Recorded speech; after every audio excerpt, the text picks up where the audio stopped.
Steinhoff, and he will talk about two-word.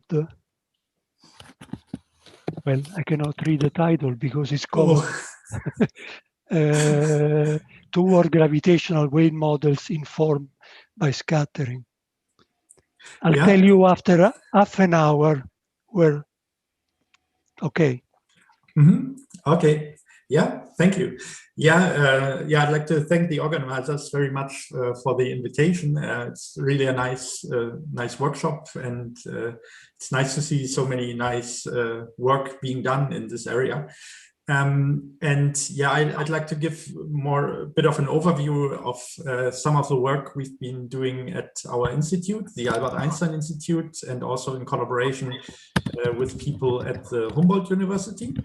And there are several collaborators involved in this, and indeed a lot of the work was done by my collaborators also. So great thanks to them for the nice collaboration and for the great work.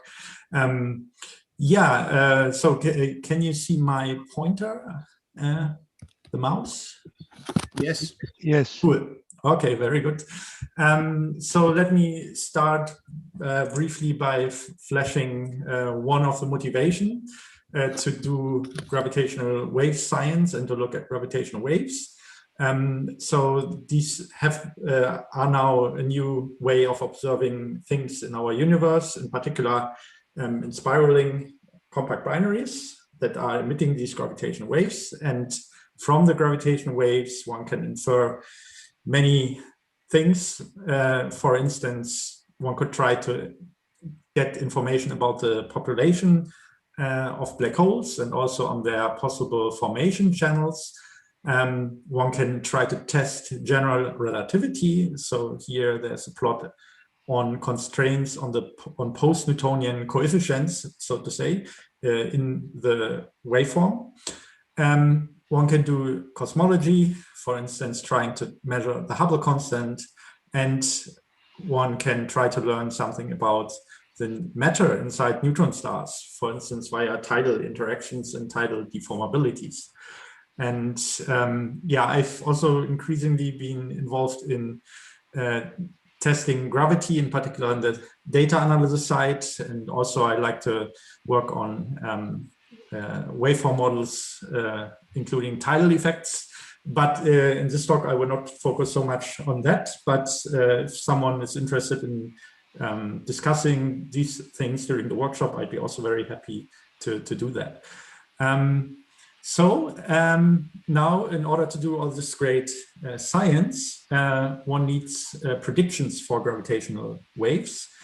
And in this paper here, which now already is over a year old, but still, they've been seeing that there may be problems ahead with respect to the accuracy of the current waveform models. So here on the x-axis, you see that if the detectors become better and correspondingly the observed signal to noise ratio is increasing, then basically the mismatch that you can tolerate on your waveform models with respect to the true GR prediction, the mismatch that you can tolerate is getting less and less. And from here, so to say, one can see that starting from this point, basically the semi-analytical models may start to be inaccurate, and starting from the era of third-generation detectors like the Einstein telescope or Cosmic Explorer,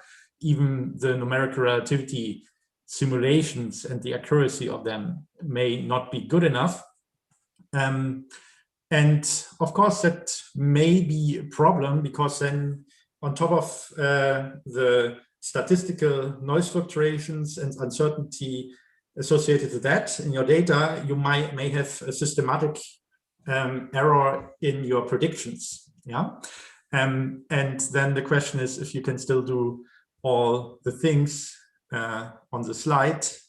You might be fine with, for example, inferring masses of black holes up to 10% level. That's fine, probably. But if for investigations of black hole formation channels, you need information about precise spin orientations also. Maybe, that's, you still need to increase your accuracy of the waveforms. Also, if you maybe want to learn something about eccentricity. And in particular, when testing gravity, of course, you want to have accurate predictions to start with, and not basically see deviations from GR, which are just, so to say, deviations of your model from the true GR prediction. So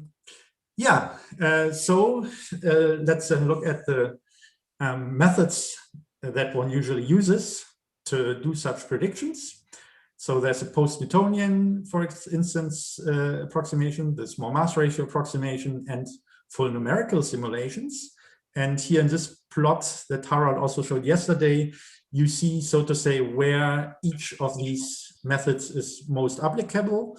And you also see that if you want high accuracy waveforms, then there might be gaps between post-Newtonian predictions and numerical relativity, which, for instance, could be filled by including information from the small mass ratio approximation. It's really nice to see that, because you see that if you want to have a waveform model that's accurate throughout, it is a very good idea to include information from small mass ratio approximation, from geodesic motion in Schwarzschild, which has been an underlying idea of the effective form body model from the very start. So this is a very, very good idea to do that. Okay, but in general, you also see that making these waveform predictions is not a one-man show. You need to combine methods from several areas, results from several areas, and combine them. Now, let's look at another dimension in the problem. So you could extend this plot probably out of the screen in the sense that this plot was for quasi-circular inspiral. If you add eccentricity and say you keep the periastron distance fixed, then basically this means that your post-Newtonian approximation at some point might degrade when you go to higher and higher eccentricity, which means having higher and higher velocity in the end of the two particles. And that's basically where the post-Minkowskian approximation will come in, because it doesn't make any assumption about the speed of the two bodies. And so this is all fictitious, but I could very well imagine that also the post-Minkowskian approximation may play an important role in bridging methods like PN and numerical simulations once you go to eccentric orbits, which is a topic that's very actively developed right now. And here you see some of the people and groups who work towards this, in particular also our PhD student Mohammed Khalil here, but also many other groups also from the organizers. And in that context, I could imagine that looking at post-Newtonian results and scattering is quite important. And also, it's maybe not crazy to think that you would want to even search for scattering black holes. I mean, you are testing for deviations from general relativity. And well, I mean, that's so the question is, what is more likely, that you have might detect scattering black holes, or that you may detect deviations from general relativity anytime soon? And I don't know the answer, but both seems quite seems to me it's quite a good idea to do. Okay, so that's one motivation to look at post-Newtonian, post-Minkowskian approximations. But I should say that even for quasi-circular orbits, as this plot here shows, that was also seen before, even for that case, the post-Minkowskian approximation seems to behave quite well. So the recent result of the 4 PM scattering amplitude and the Hamiltonian can be used to so to say, compute a binding energy for circular orbits, and then one can compare against numerical relativity simulations, and also against UB Hamiltonians that are currently used in the data analysis. And what you see here is that this new 4 PM Hamiltonian is quite good. I mean, it's quite close to either the EOB or the numerical relativity curves. And this plot also was made by our PhD student, Mohammed Khalil. That's not yet enough. If you, so to say, even want to get more information from the post-Minkowskian approximation to waveform models, in general, you also need information on radiation reaction forces and something on the waveform itself or on the modes, if one wants to use the usual post-Newtonian approach. Okay, and also there had been great progress in these directions more recently. Cool. So from all this, it seems like a very good idea to try to work towards waveform models that include information from the post-Minkowskian approximation. And before discussing that in more detail, let's start with a reminder that, for instance, black holes and also compact objects more generally can be very well approximated by point particles. And one way to view this is by taking on an effective field theory point of view, of course, where, so to say, you integrate out the small fluctuations, the blue ones, so to say, and you say you view the world more through red glasses, where you have everything is smoother and on, so to say, you view things from a larger at a larger scale. And in that picture, you can describe compact objects by word line. Yeah. And there had been nice connections made in recent years that black holes seem to behave quite closely to higher spin massive particles with a certain meaning of minimal coupling, which is quite interesting. Okay, so taking on this point of view that we now work with point particles as surrogates for compact objects, let's look at how scattering is related in the quantum regime and in the classical regime. Yeah, so we want to make classical predictions, but eventually make a connection to also quantum scattering amplitudes in order to see how methods are connected, what can be learned from each other, and so on. So to say, the first approach that is taken in quantum mechanics usually is that you take a particle and you do a first quantization of that particle and its degrees of freedom to get to a quantum theory, and then you could compute something like a scattering amplitude. Now, that's non-relativistic quantum mechanics. In quantum field theory, since, so to say, you usually treat from the start many particle systems, you usually start with fields. Yeah, so you quantize a field theory and get a scattering amplitude from there.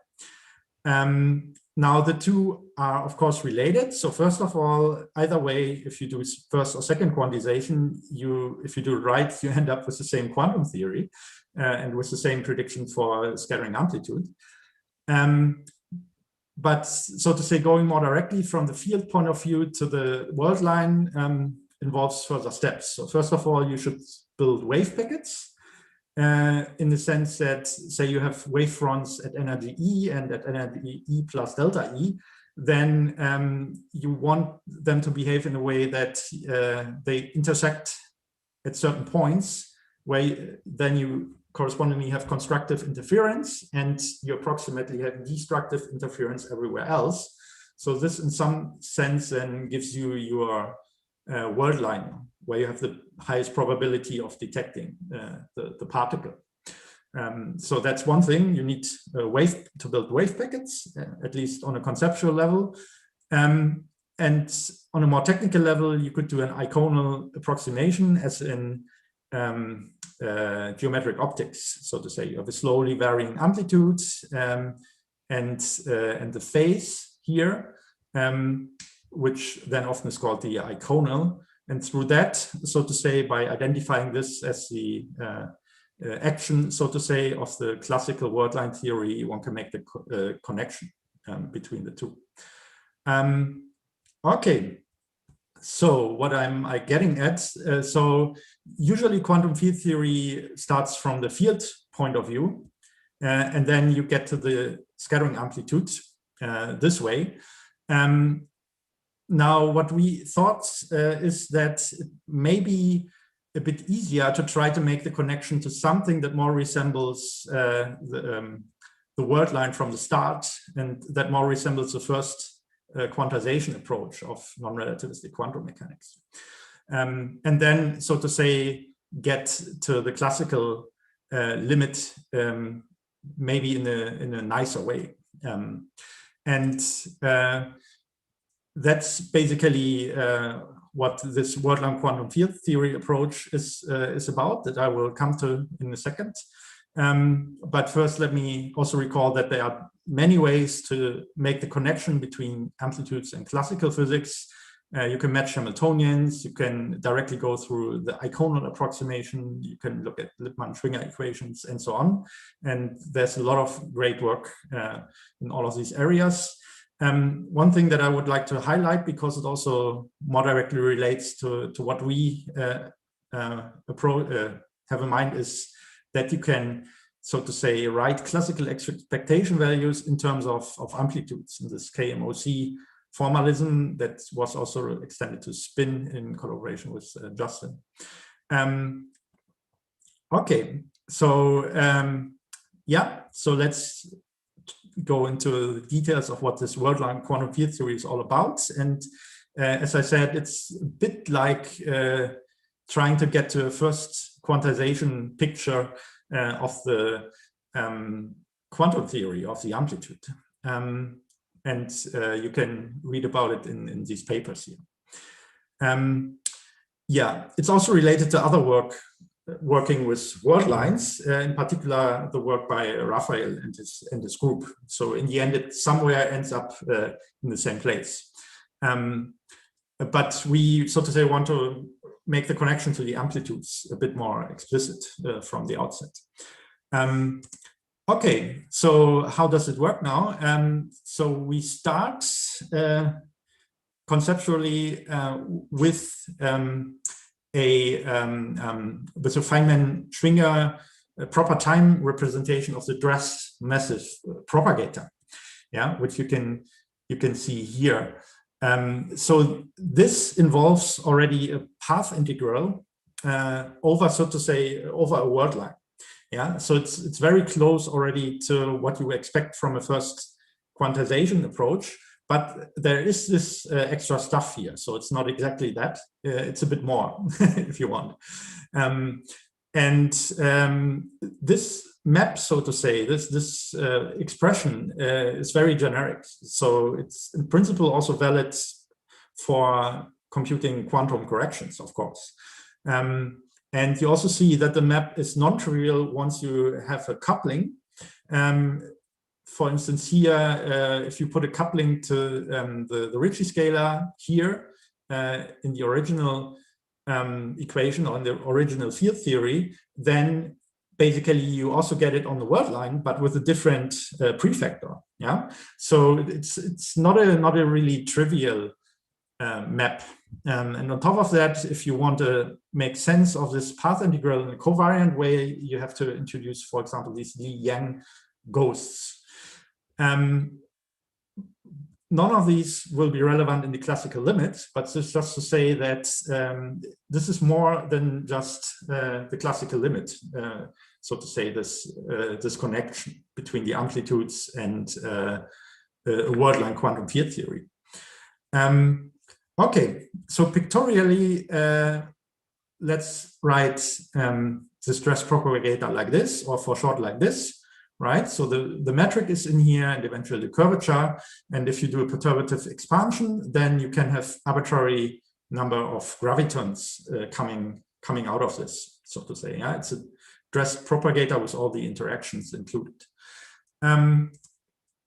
Now, for the classical limit, it turns out that this is a very useful approach. So in the standard approach, when you have second quantization of fields, you typically have propagators, which basically, if you put the h-bars back, have an h-bar somewhere mixed in like this. So what that means is that you cannot easily read off an order, an h-bar, from the Feynman diagram itself. And this fact, so to say, is a bit cleaned up if you go to something more like a first quantization using world lines.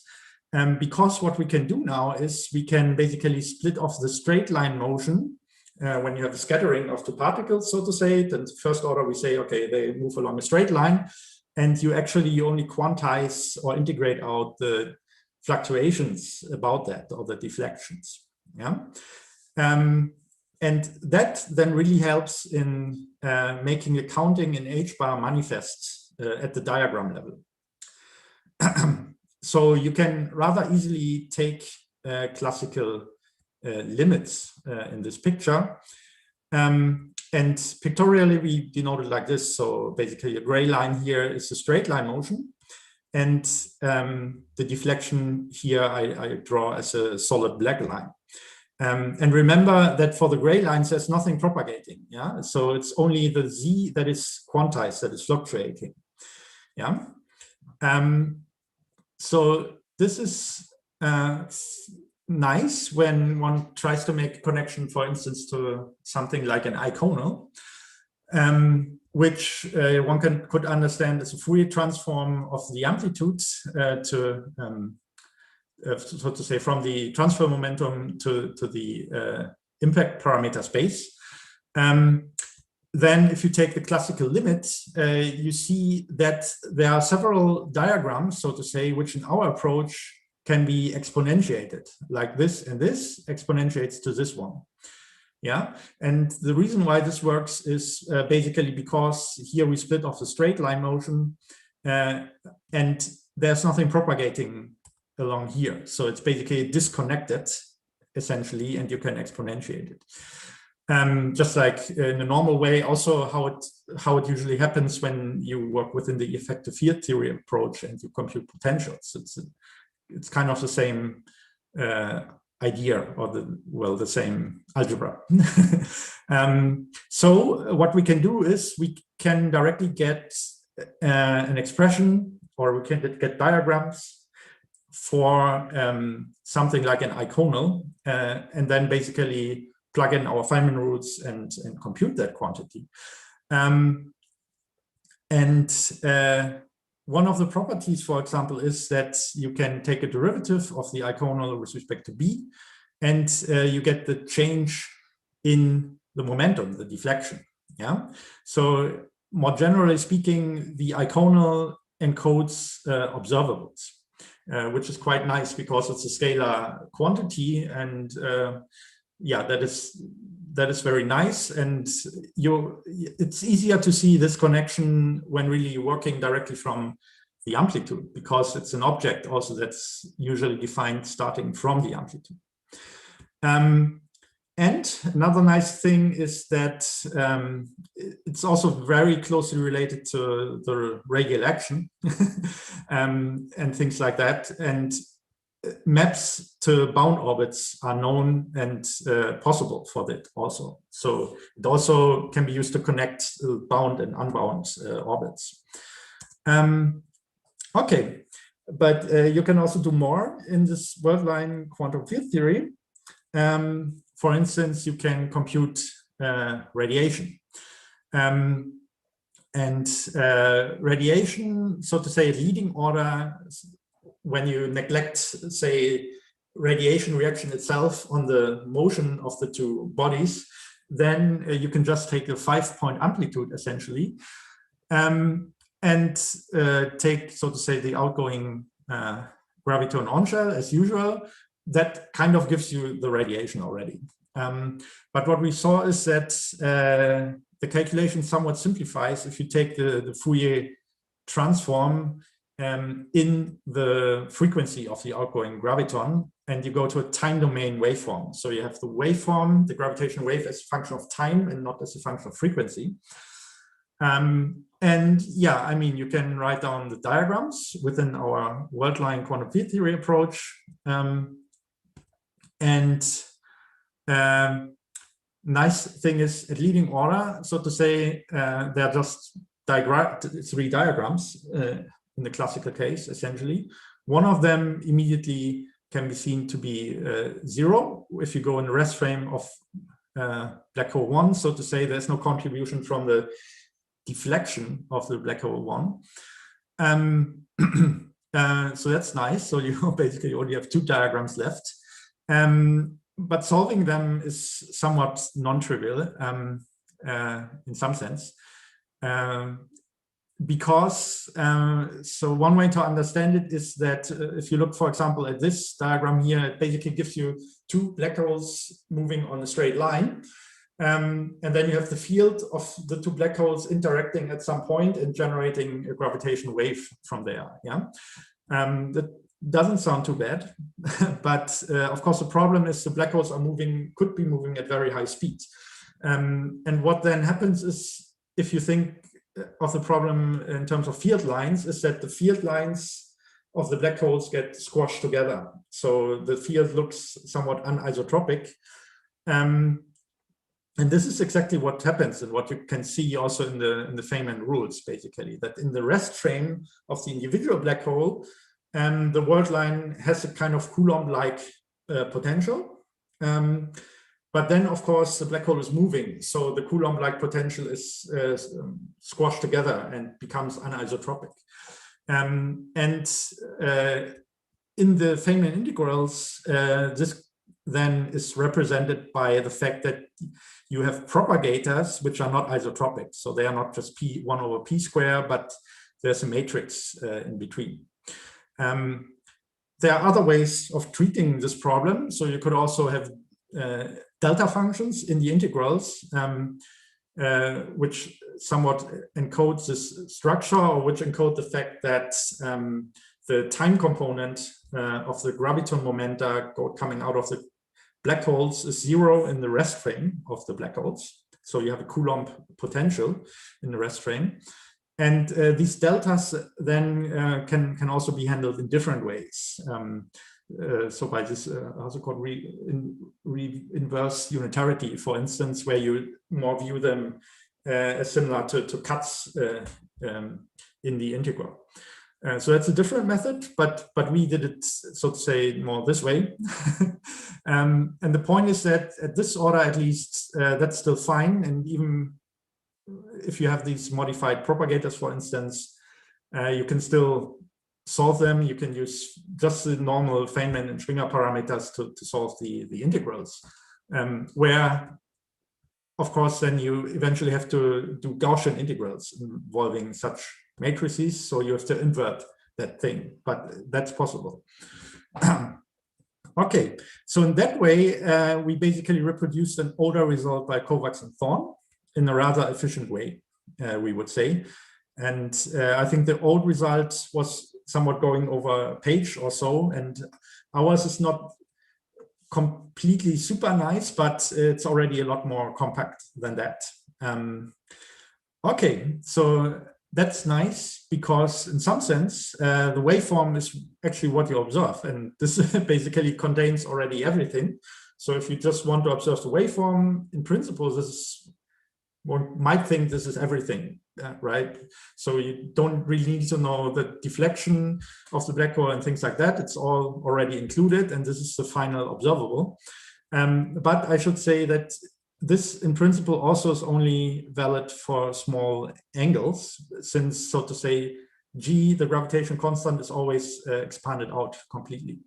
And in some sense, that's a shortcoming, because even the Newtonian theory in that respect seems more powerful, because with the Newtonian potential, you could compute large angle scattering and then use post-Newtonian theory to approximate the gravitational wave coming out of that.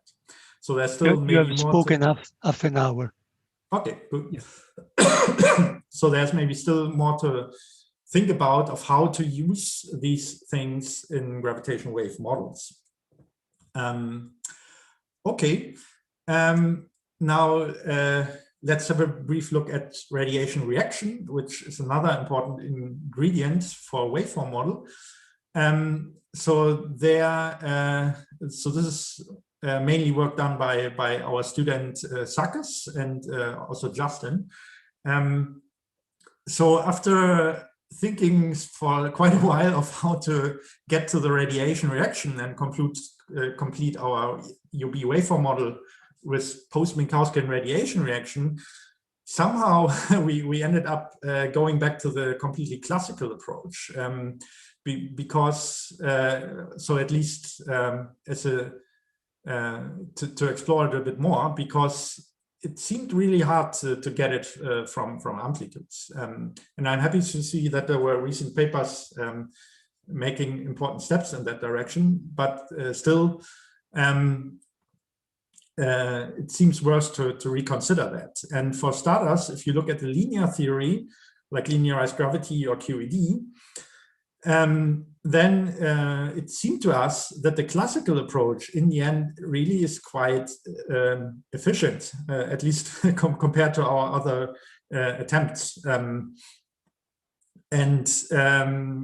We are still trying to understand better why exactly and how the two sides might compare. For example, how you would do radiation reaction effects in WQFT or from amplitudes, and why the classical approach seemed to be quite nice in this case. But one thing that might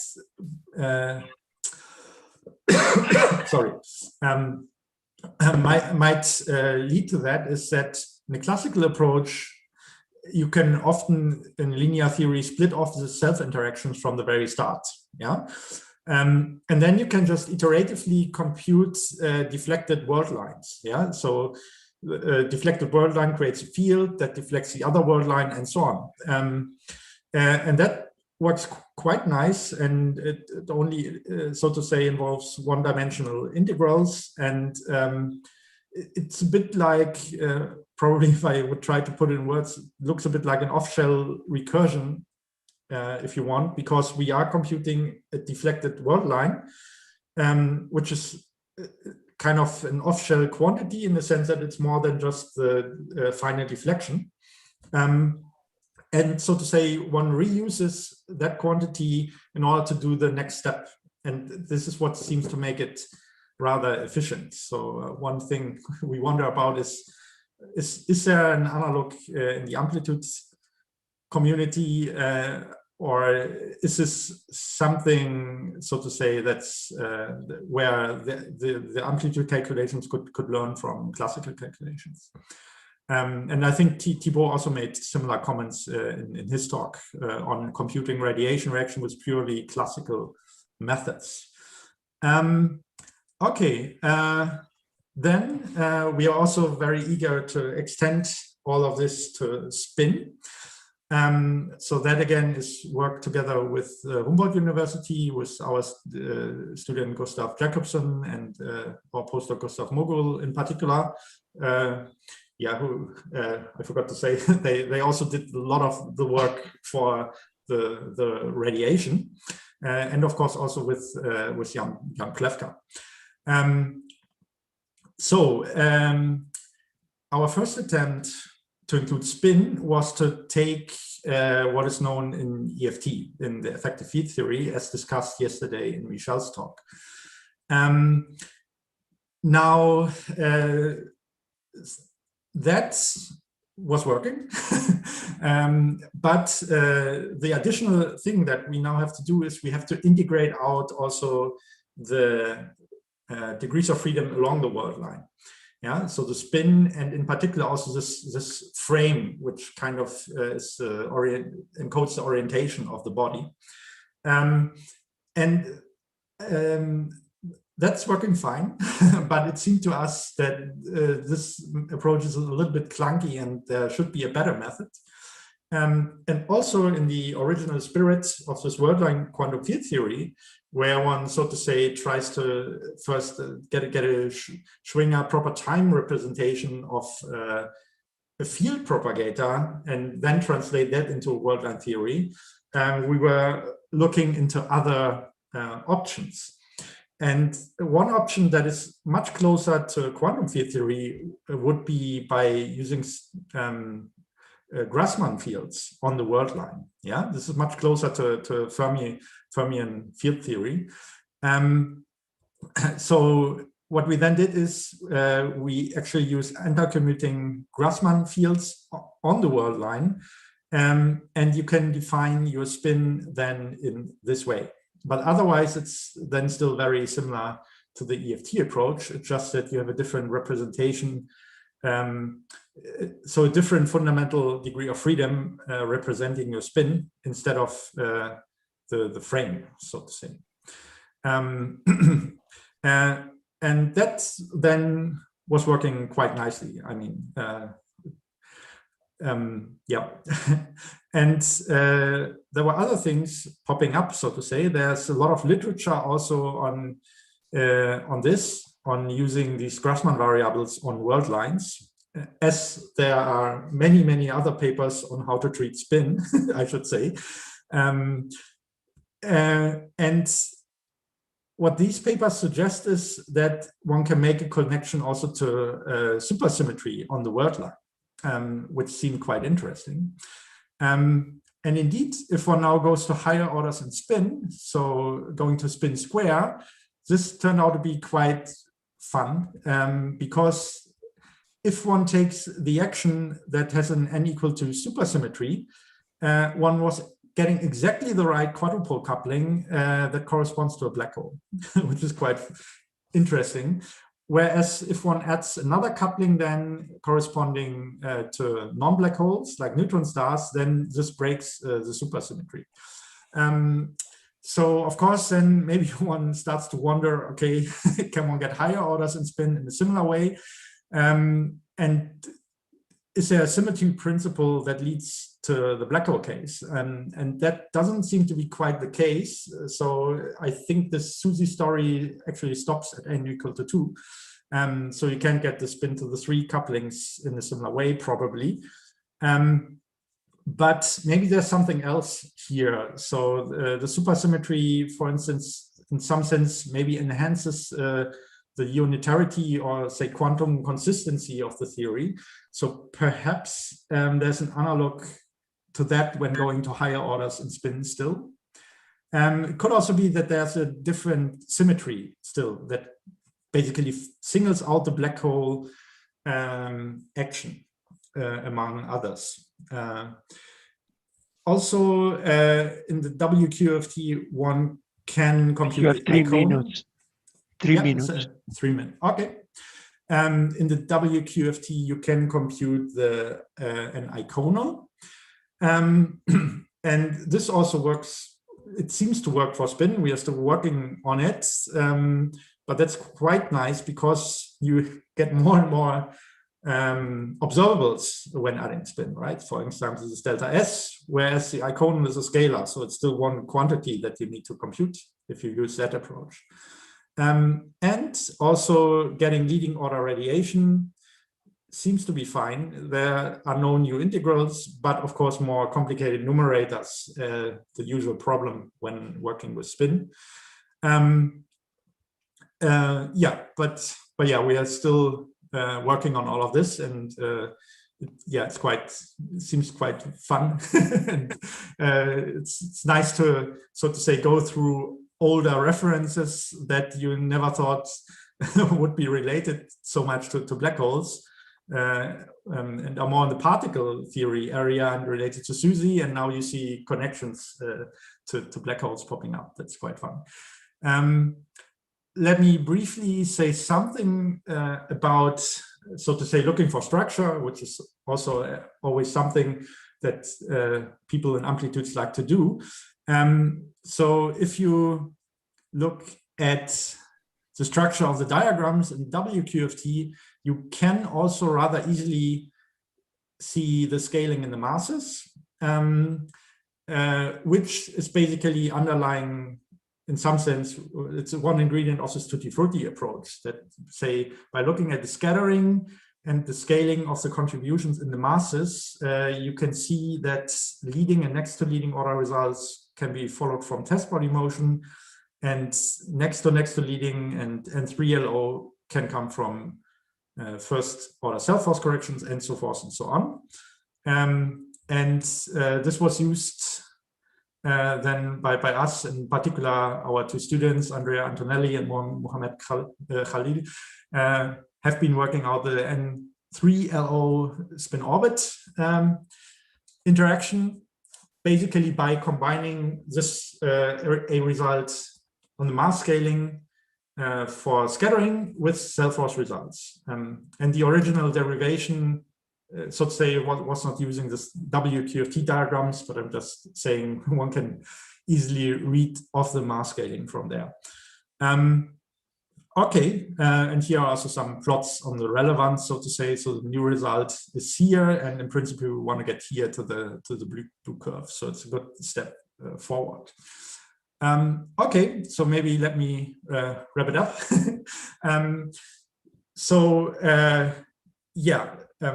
It's a good idea to work towards gravitational wave models informed by scattering.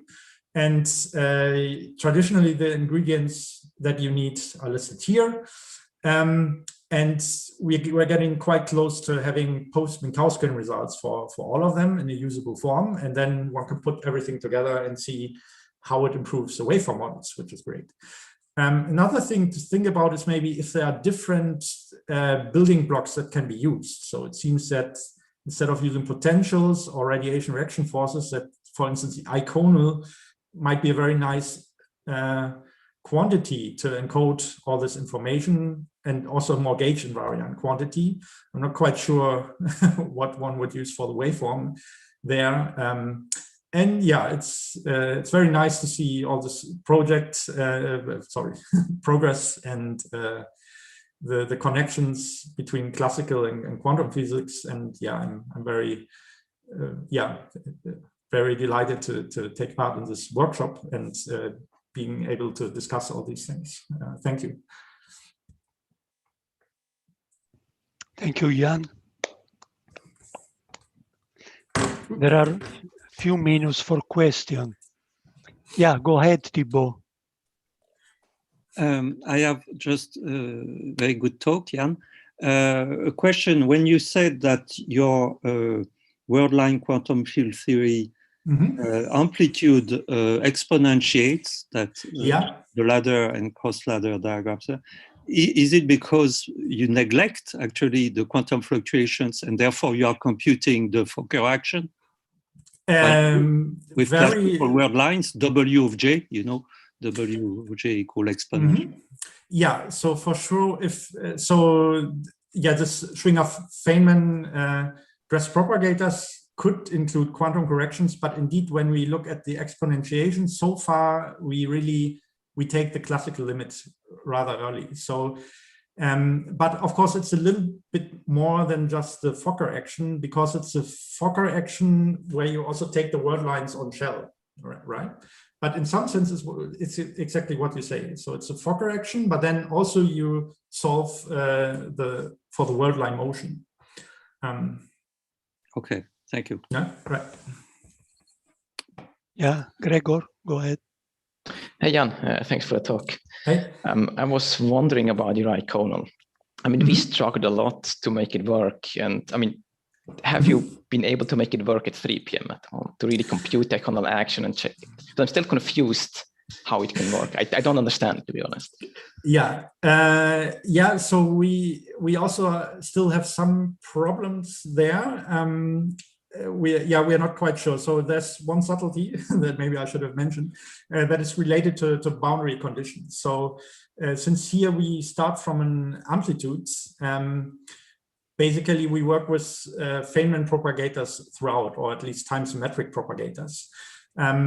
So that basically means that the meaning of these integration constants, like this B here, it's not the initial impact parameter, but it's so to say, it's an integration constant appearing here in the solution where the fluctuation has time symmetric boundary conditions. And it is possible, it seems, to work out then the connection to other, say, the initial impact parameter. That seems possible.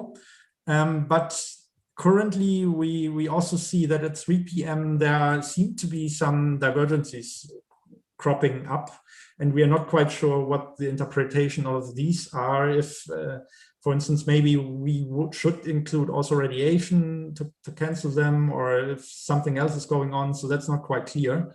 But we don't see also currently any loophole in the proofs that we have in the paper, so to say, that lead us from the diagrammatic representation of the Eikonal to this formula here. But we are not quite sure how to subtract or handle certain divergences that seem to crop up compared to a calculation of delta P directly. So that's not, yeah, I don't know, it's maybe Gustav Mogul here. I don't know if you have any new insight on this. I don't really have anything else to add. I mean, it's, yes, there is this slight issue at 3 p.m. There are these divergences, which we don't fully understand at the moment.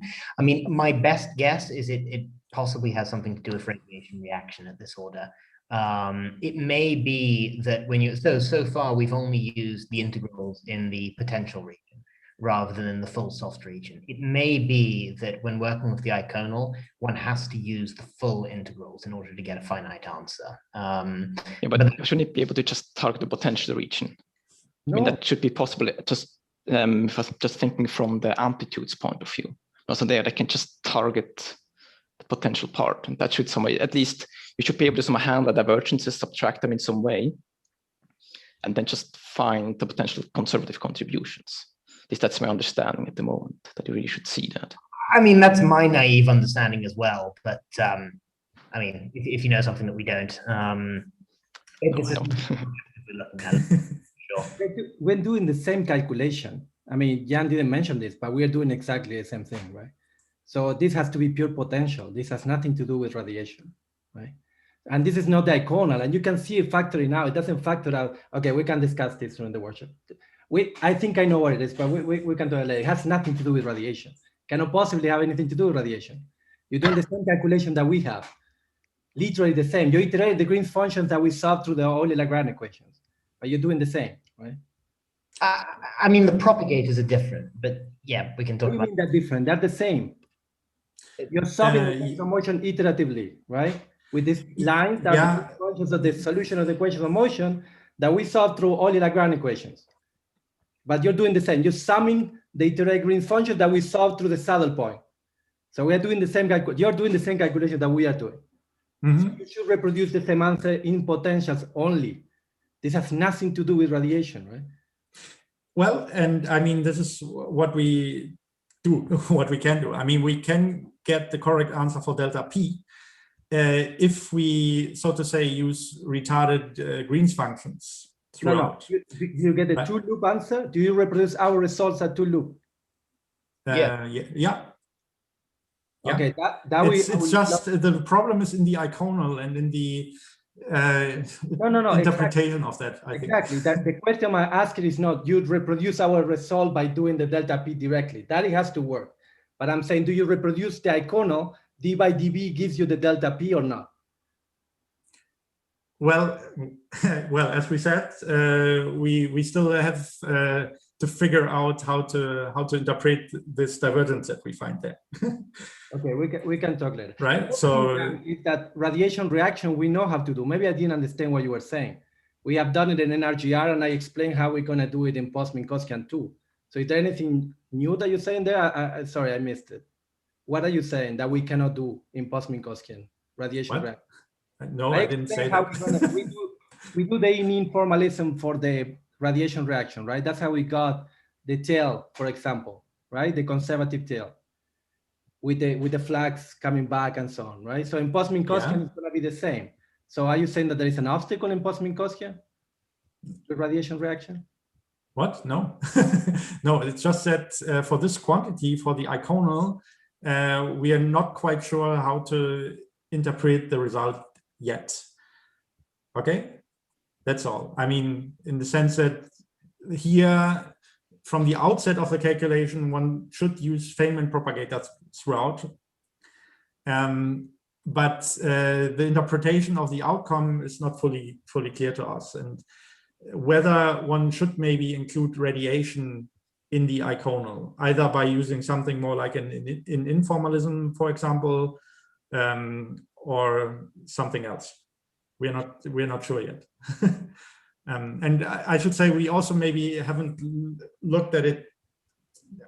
Well, we got distracted also with looking at spin and other things. So, by the way, we also did. You didn't mention it, but we saw all the one loop spin as well. I guess you're comparing with our result too, right? Yeah, maybe I haven't put all the references. Sorry. yeah. Mm-hmm. Right. Sorry. I think we have to stop here, unfortunately. I'm sorry for you, Dimitros, because otherwise we have off time. And so let's thank Jan again. And let's go to the next speaker. Andrea, are you there? Yes, I'm there. Can you share the screen? Yeah, can you make my iPad co-host? What should I do? My iPad co-host, so that I can share. Hi, Andrea. It looks you have two accounts in you access with two. You are co-host with one of your connections. Then you meet me with the other one. Okay, then let me go out here.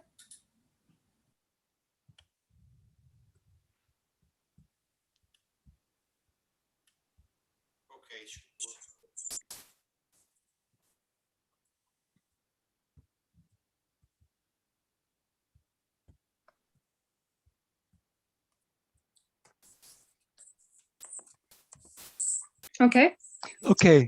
Just so the next speaker is Andrea Puhm on celestial diamonds. I'll tell you when half an hour is gone. Okay, thank you. Yeah. And thank you very much to the organizers for the invitation to speak at this wonderful conference. It's quite beautiful to see different or a priori distinct communities come together and share ideas, tools, insights coming from different directions about gravity. And on that note, I should probably start this talk with a disclaimer. So in this talk, there won't be any PNs or PMs or anything that comes with it. Instead, it will have a flavor that's maybe different from most of the talks that we've heard so far. And it's most closely related to the lectures that were given last week by Alok and Monica. But we'll address some questions about soft theorems, asymptotic symmetries, and memory effects from the perspective of the conformal boundary of asymptotically flat space. So the context here will be how information can be encoded in asymptotically flat space, and what we can say about underlying structures in gauge theory and gravity, and in particular about the soft sector of radiation. And this will be based mainly on these papers with my wonderful collaborators, Eduardo Casali, Sabrina Pasterski, and Emilio Trevisani. And in the course of this talk, I would like to argue that there are nice structures that are well known to conformal field theorists, which unifies the discussion of the soft sector of radiation. So that includes soft charges for spontaneously broken asymptotic symmetries, associated soft theorems, and conformal dressings, which make amplitudes infrared finite. And what we'll see in the course of this talk is that structures like the double copy will appear in a form that's a different guise. And also shock waves, in particular gravitational shock waves, will appear in the structures, which I will refer to as celestial diamonds. So the setting is asymptotically flat spacetime, and I've highlighted here in the Penrose diagram the conformal boundary of asymptotically flat space in blue, which is reached by taking the radial coordinate to infinity and holding the other coordinates fixed. The diagonal lines are parameterized by advanced time v in the past and the retarded time u in the future. And at every point, there's also a two-dimensional sphere where I've chosen stereographic coordinates z and z bar to denote the angles. And a very convenient coordinate system to discuss the physics near the conformal boundary are these so-called Bondi coordinates, where the exactly flat matrix takes the form given here, and then the dots indicate that there can be subleading terms if you want to discuss interesting physics, such as gravitational waves. And these subleading terms are determined by the free data given by the Bondi mass aspect, the angular momentum aspect, and the shear. Now, this will allow for interesting physics to happen in the bulk of the spacetime, whose news we can detect at the conformal boundary. Now, a natural question for people working in quantum gravity is whether physics that's happening inside the spacetime can be encoded in a holographic sense at the boundary of the spacetime. And so one of the sort of themes of this talk will be to phrase questions about bulk physics, notably gravitational scattering questions, in the context of, can the celestial sphere at null infinity encode something about the four-dimensional physics? And this is the sort of one-slide cartoon of this idea, which over the last couple of years has received a lot of attention and goes under the name of celestial holography. So the statement here is that the four-dimensional scattering matrix, where stuff comes in from the past, in particular from master scattering from past null infinity and goes out to future null infinity. The statement is that this four-dimensional scattering matrix can be recast as a two-dimensional correlation function on the celestial sphere at null infinity. Now I have written out here the bunch of parameters on which the scattering altitudes depend. For massless particles, I parameterize the momenta of the particles by the scale given by the energy. And then the role in life for this null vector q is to point towards the direction on the celestial sphere where the particles enter and exit. And then we also label the particles according to their helicity. Now, on the other hand, on the right-hand side, we have objects called correlation functions, which come from taking operators and inserting them on these points w, w bar in the celestial sphere. And these operators, being correlation function in two-dimensional theory, are labeled by the quantum numbers under the symmetry group, which in this case are the conformal dimension delta and the spin j. And this equivalence between these two objects arises because the Lorentz symmetry, which scattering amplitudes, which are a symmetry of scattering amplitudes, act as the global conformal group on the celestial sphere at null infinity. So there's this equivalence between these two objects, which arises in the following way. So on the left, we have these amplitudes, which are probabilities for scattering in momentum eigenstates, so plane waves e to the ik dot x, while the object on the right-hand side is obtained by taking so-called Mellin transforms. So these are more fancy Fourier transforms where we integrate from 0 to infinity over the energy of all the external particles in the scattering process and provide for us a map from momentum eigenstates to boost eigenstates, where the wave functions that you plug into these objects are now no longer plane waves, but conformal primary wave functions. So those are objects that transform with a definite conformal dimension delta and spin under the conformal symmetry on the celestial sphere. Now, these are objects that are well known and beloved by conformal field theorists, but there's a caveat here, which is that those are not vanilla objects in a two-dimensional conformal field theory. They differ from the objects that we usually encounter in CFDs by kinematic delta functions, which arise from the four-dimensional energy momentum conserving delta function. So if there is a celestial conformal field theory at the boundary of asymptotically flat space, it won't be just a vanilla conformal field theory. Now, what I've done here essentially on this slide is nothing but a basis change from one set of wave functions to another. But these wave functions make different kinds of symmetries manifest. So on the left, we have manifest translation symmetry, while on the right, we have manifest conformal symmetry. And so this provides a useful arena to ask questions about fundamental properties of amplitudes, hidden structures, hidden symmetries, which might be manifest in one description, but obscure in another. and to show sort of the use of having different bases in which we can discuss quantum field theory scattering amplitudes. Let me give one example.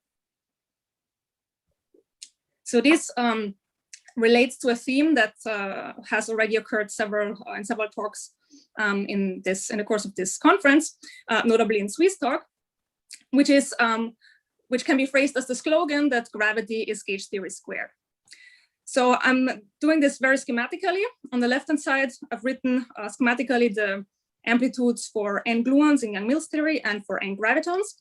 So these are given by a sum of over graphs that are propagators. And then we have numerators, which for the n gluon amplitude in Young-Mills theory has color factors denoted by Z, which satisfy a Jacobi identity between the different scattering channels, and kinematic numerators, which can be put into a basis so that they satisfy a similar relation between the different channels. And now the statement of the double copy is that if you replace the color factors by another set of kinematic numerators, then you get this numerator squared. And by integrating by parts and massaging the expression, you will find that the expression that you get is none other than the graviton, the amplitude for n gravitons. Now, one thing that has been important in going between these two expressions is this four-dimensional delta function, which ensures energy momentum conservation. And that's another way of saying that these amplitudes are manifestly translation invariant, or have manifest translation symmetry. Now, in these new bases that I just mentioned, we don't have this symmetry manifest. And so we can ask whether this double copy relation survives. So this goes to asking the question, is this really a fundamental property of the theory? Or does it only happen in certain kinds of bases? So what we do here is we Mellin transform the n gluon and n graviton amplitudes denoted by this tilde here. And we keep this four-dimensional energy momentum conserving delta function in an integral representation. And these amplitudes are now celestial correlators where we insert conformal primary wave functions instead of these plane waves. Now, what happens now is that because we don't have energy momentum conservation manifest, the story will not carry over as if you try to follow your nose. Instead, you will get a mess. But fortunately, the thing that you have to realize is that when going from the momentum basis to the conformal basis, you should think of these kinematic numerators, which are functions of the energy, as well as the polarization vectors. You should think of them, or you should promote them to operator valued expressions. And the dependence on the energy, essentially via the Mellin transform, becomes a differential operator in the derivative with respect to the conformal dimension delta of these objects. So once you have realized this, there's a nice way in which you can write the celestial n gluon and n graviton amplitudes. And they turn out to be given by an operator valued numerator expression acting on an integral of scalar wave functions. And now, once you have put this in that form, you realize that you can replace the color factors by another set of operator valued numerators. And then you massage the expressions, you get a bunch of terms that cancel. And then you find that this expression is none other than the celestial version, the Mellin transformed n graviton amplitude. And this was highly non-trivial because there were lots of terms that usually go away if you have energy momentum conservation, but here go away by promoting the kinematic numerators to operators. And also this supports the general belief that the double copy is a fundamental property of gauge theory and gravity. And because we have this operator valued statement where we can take this operator out of all of the integrals and then act on the remaining expression, this might be useful in trying to pave the way for understanding double copy relations in more general curved spacetimes. Okay, so now let me go back and talk a bit more about these conformal primary wave functions. So these are four-dimensional wave functions that depend on the bulk point x and the boundary point w bar. Because they depend on this bulk point x, they have to transform as spin as fields under Lorentz transformations, but we also want them to transform nicely under the conformal symmetry group on the celestial sphere. So they should transform as two-dimensional conformal primaries, which conformal dimension delta and spin j. And this is said in other words in this equation, where these wave functions can also have spin, and so we also have to transform the spin accordingly. So now these are natural objects in this two-dimensional theory in the celestial sphere. And I want to discuss two forms. One is radiative wave functions, where the two-dimensional spin is equal to the four-dimensional spin of the particle with a plus or minus. And we demand that these wave functions solve the linearized equations of motion for spin s particles. So for example, the linearized Einstein equations for spin 2. Now, we can be a bit more general and also allow the two-dimensional spin to not be equal to the four-dimensional one and allow for sources and distributions. So the building blocks for these wave functions will be the Mellin transform of plane waves. So essentially the energy that shows up here in the exponential will turn into the conformal dimension as the exponent of this Mellin transform plane wave expression. And then because wave functions can also have spin, half integer or integer, we will dress these Mellin transform plane waves with vectors that form a null tetrad of Minkowski space or its decomposition into a spin frame. And these objects have definite conformal dimension, namely 0, and spin as written here. So these are the building blocks for constructing all these wave functions, which transform as conformal primaries. So here are some examples. So that was the scalar wave function. Now spin all the way up to 2 are shown here. O are spinors. And M, I want to highlight these M's here are polarization vectors, which unlike the usual ones that we encounter in momentum space, which would just be these epsilons that I've written here, these polarization vectors M are now space-time dependent polarization vectors. And now one nice thing that happens, which I've sort of given away with the title of the slide, is that not only do we have the perturbative BCJ double copy in the celestial for celestial amplitudes, we also have a classical double copy for the wave functions, which is not quite as trivial as if you have just polarization vectors given by these space-time independent objects, but it's a bit more interesting.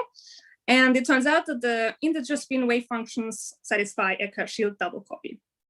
So the statement here is that if you can take a general metric and decompose it into a flat piece plus this spin 2 wave function, and this solves the Einstein equations, then you can also find a solution to the Young-Mills, or in this case, Maxwell equations, which are given by the same expression with one of these so-called Kerr-Schild vectors stripped off. And these Kerr-Schild vectors, so these vectors M here, satisfy precisely the properties that are demanded, namely, they are null and geodesic with respect to both the flat and the curved metric.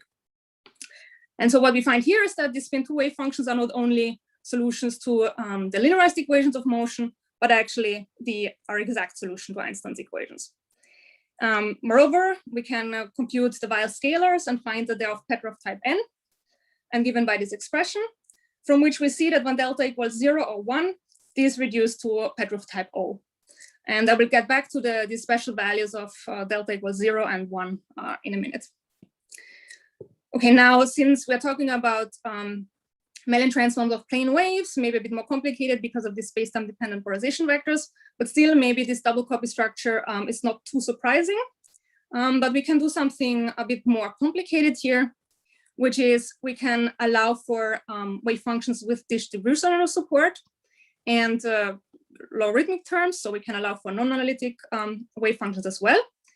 And there it turns out if we compute the single and the double copy, what we will find is a structure that looks like a radiative shock wave that comes in from the past and goes out to the future, impinging on the origin, and also has support in the outside light cone.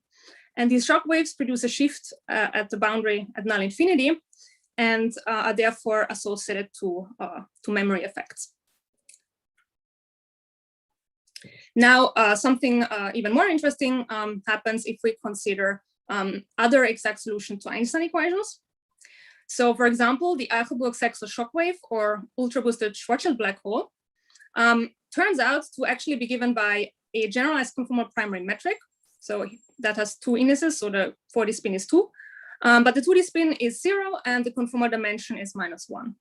So this is an example of these generalized conformal primary wave functions, which corresponds to an exact bulk solution. There's also the Dreit-Hooft planar shell, which also falls into this class. you can realize that, as has been done here by Gabriela and collaborators, that you can take this function of the spacetime vector squared and promote it to an arbitrary profile, then you can still get a solution. This is also a generalized conformal primary metric. And then of great interest in the recent years has been the Kerr-Giraton or ultra-boosted Kerr solution. And this as well falls into the class of generalized conformal primary metrics. And would be very interesting here to see if we can get more, access more interesting and more general bulk metrics from the perspective of this celestial CFT at null infinity. And it would be very interesting if we can apply Amplitude's method and explore the non-perturbative bulk physics from objects that are purely defined in celestial CFT. So for example, from operator products of objects in celestial CFT. And that brings me to the next point, which is that if we want to discuss bulk physics purely from a two-dimensional celestial CFT, we need to map these four-dimensional wave functions to fully two-dimensional objects. So we need to construct two-dimensional operators from four-dimensional wave functions. So the first thing to note here is that these conformal primary wave functions, similar to the plane waves, they form a complete basis. And while for plane waves, we want them to be finite energy, now the statement is that the conformal dimension has to take these values. So it has to be complex, and the real part has to be 1. And because of this complex nature of these conformal dimensions, this is another hint that this putative celestial CFT will not be a garden variety conformal field theory. Now, having found a complete basis of wave functions, we can now take our favorite bulk field operators, let's say metric, and expand them into modes. So instead of expanding it in momenta, we now expand on the celestial sphere. So this is this d squared w, and in the conformal dimension. So we expand into these wave functions. We have the creation and annihilation operators, and the normalization factors, curly n here, they guarantee that we have canonical commutation relations. So we expanded here in conformal primary wave functions that have these conformal dimensions. So that's called the principal continuous series of the Lorentz group, which has a real part restricted to 1. But we can also go away from this principal series and construct wave functions for any complex dimension via analytic continuation. Now the 2D operators are now constructed by taking a suitable inner product. So for example, the Klein-Gordon norm for scalars, and taking this inner product between the bulk field operator and the four-dimensional wave function of interest. And this inner product is essentially an integral over a Cauchy slice in the four-dimensional bulk. So then once we have integrated over all the space-time points, we will end up with an object purely defined in terms of this location WW bar on the celestial sphere. It will be labeled by the conformal dimension and the spin under the conformal group. And S is here for the case where we have generalized wave functions where S and J are not related up to a sign.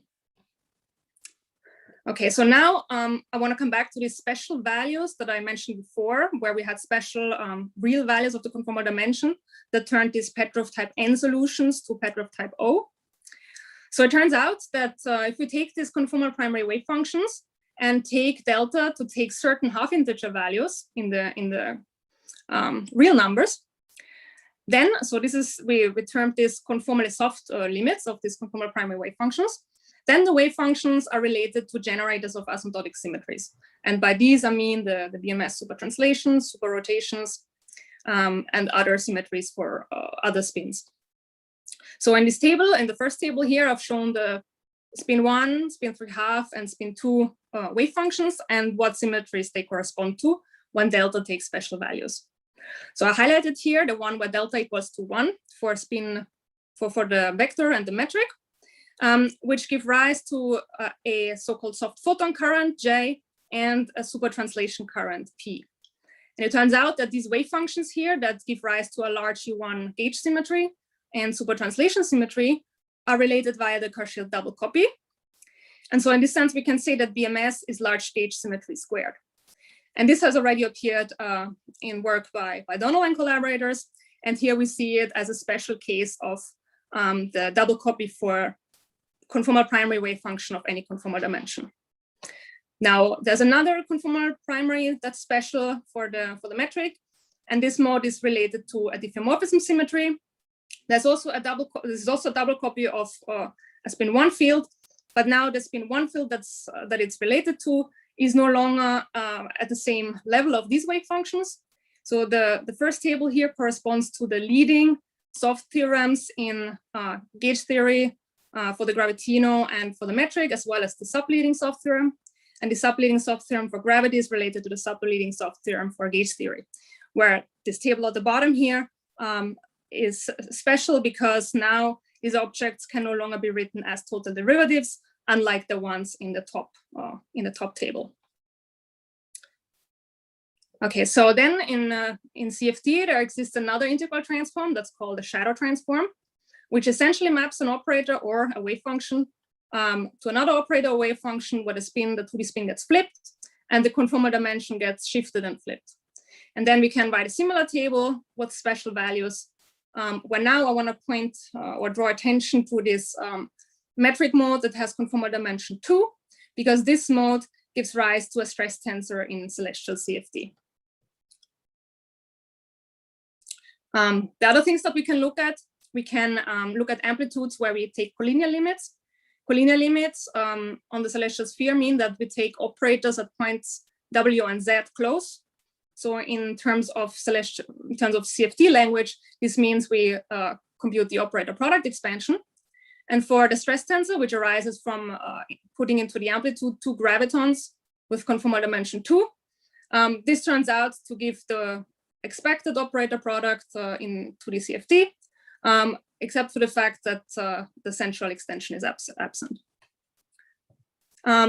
Now, since we have integrated over energy, this might raise alarm bells, and you say, where are now the energetically soft theorems that we know and love in quantum field theory? So on the left here, so I've shown this here for the leading soft graviton theorem, where we start with an amplitude involving gravitons, where we take one of the external gravitons' energy to 0, and then we get a factorization of the amplitude into a lower point amplitude without the soft graviton and a soft pole in 1 over the energy of this graviton.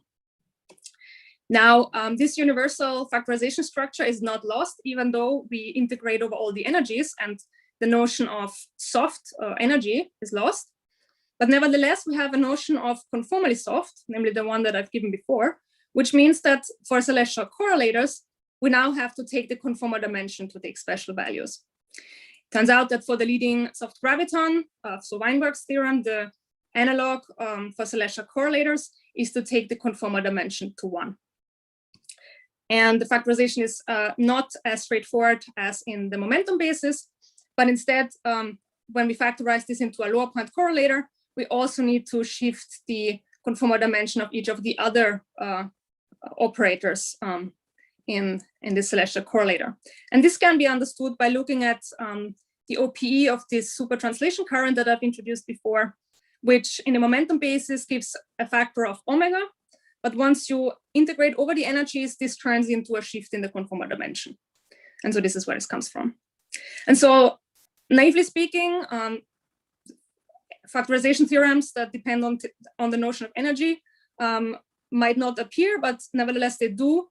And so this is very reassuring that despite the fact that we integrate over the energies, we still get factorization, but it appears in a different guise. Okay, so now I've introduced a lot of machinery and a lot of the ingredients that I will need to now talk about these celestial diamonds, which encode the soft sector of radiation. So in CFT, the natural objects are conformal primaries, which I denote by H and H bar. This is just another way of saying what the conformal dimension and the 2D spin are. And our primary operators or primary states are defined by being annihilated by the generators L1 and L1 bar.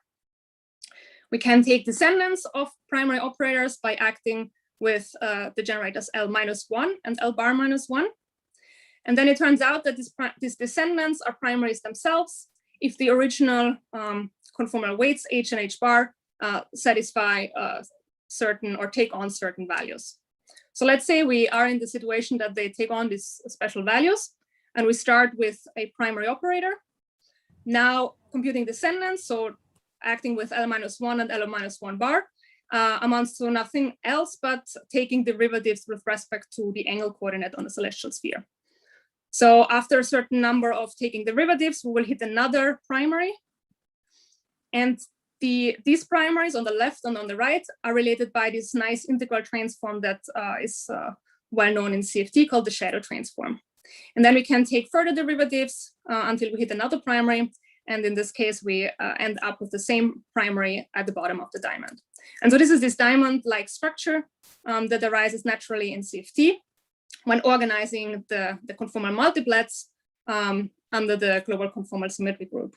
And it will turn out that these nodes of the diamond, the top, left, right, and bottom, will take on special meaning for the conformally soft sector of radiation. Okay, so you can classify all the primary descendants in two-dimensional CFT, which we've done here. I will not go into the detail of what they are. Essentially, there are 3 types, 1, 2, 3. And now let me just illustrate them with pictures.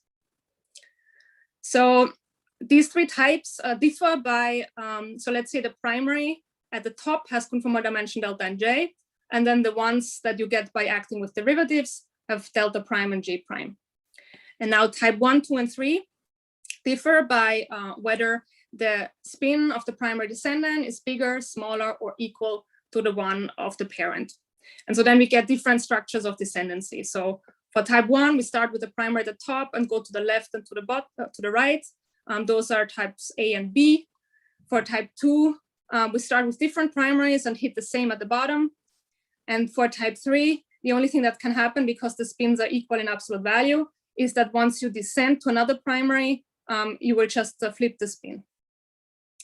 One thing to point out is that for type 1, if you hit the primary with enough derivatives, you will hit 0. Whereas in the type 2 and type 3 cases, you will not hit 0 in general, will hit a contact term. And this is quite important for in the context of soft theorems. So this is just an illustration of the case where you hit zeros. And this is because you start with a primary that after acting with a certain number of derivatives just lands you on 0. So those are called null states, and they have appeared previously in the literature, in particular in the context of what are all the holographic symmetries of celestial amplitudes. Now, the more interesting diamond structures appear when the primary at the top is either radiative or a generalized one. So those are the 2 that I introduced in the beginning. And then you can have different types, type 1a, type 1b, and type 2. So let me just illustrate with some pictures the examples. On the left are diamonds for Goldstone modes of spontaneously broken asymptotic symmetries. And on the right are the corresponding primaries that would give you memory effects. So in this diamond, you just have to take one derivative down and you hit another primary. And one example of this primary at the top is this electromagnetic shockwave that I talked about before, at least in the context of gravity. You've spoken for half an hour. Thank you. Yeah. So that is for photons. They have a very simple structure. For gravitinos, there are chirals, so the diamond is skewed. Then for the leading soft graviton, it's similar to the photon, but now we have to take 2 derivatives until we hit the primary. In the middle, we miss a primary because the descendant is not a primary. So there's interesting structures in these diamonds. And one example is this gravitational shockwave, this Eichelbox axial shockwave. This would be living at the top of such a diamond. Then for the subleadings of graviton, this is again chiral, and so the diamonds, so we have different skewed diamonds here. So this is just to illustrate a bit the structure of what happens here. And now you can also have diamonds where the area shrinks to 0 size. And this happens for the most subleading soft theorems. So for example, there's a subleading soft theorem in gauge theory and a subleading soft theorem in gravity. And those will have diamonds that are just these lines. Okay, so those are the types of structures that appear naturally in the context of conformal field theory. And now I want to just discuss briefly what the different nodes of the diamonds correspond to in the soft sector of radiation. Okay, so maybe I can skip this one, the left and right corners, because they are related to soft theorems and asymptotic symmetries. And I already mentioned the conformally soft graviton theorem before. So left and right corner are asymptotic symmetries.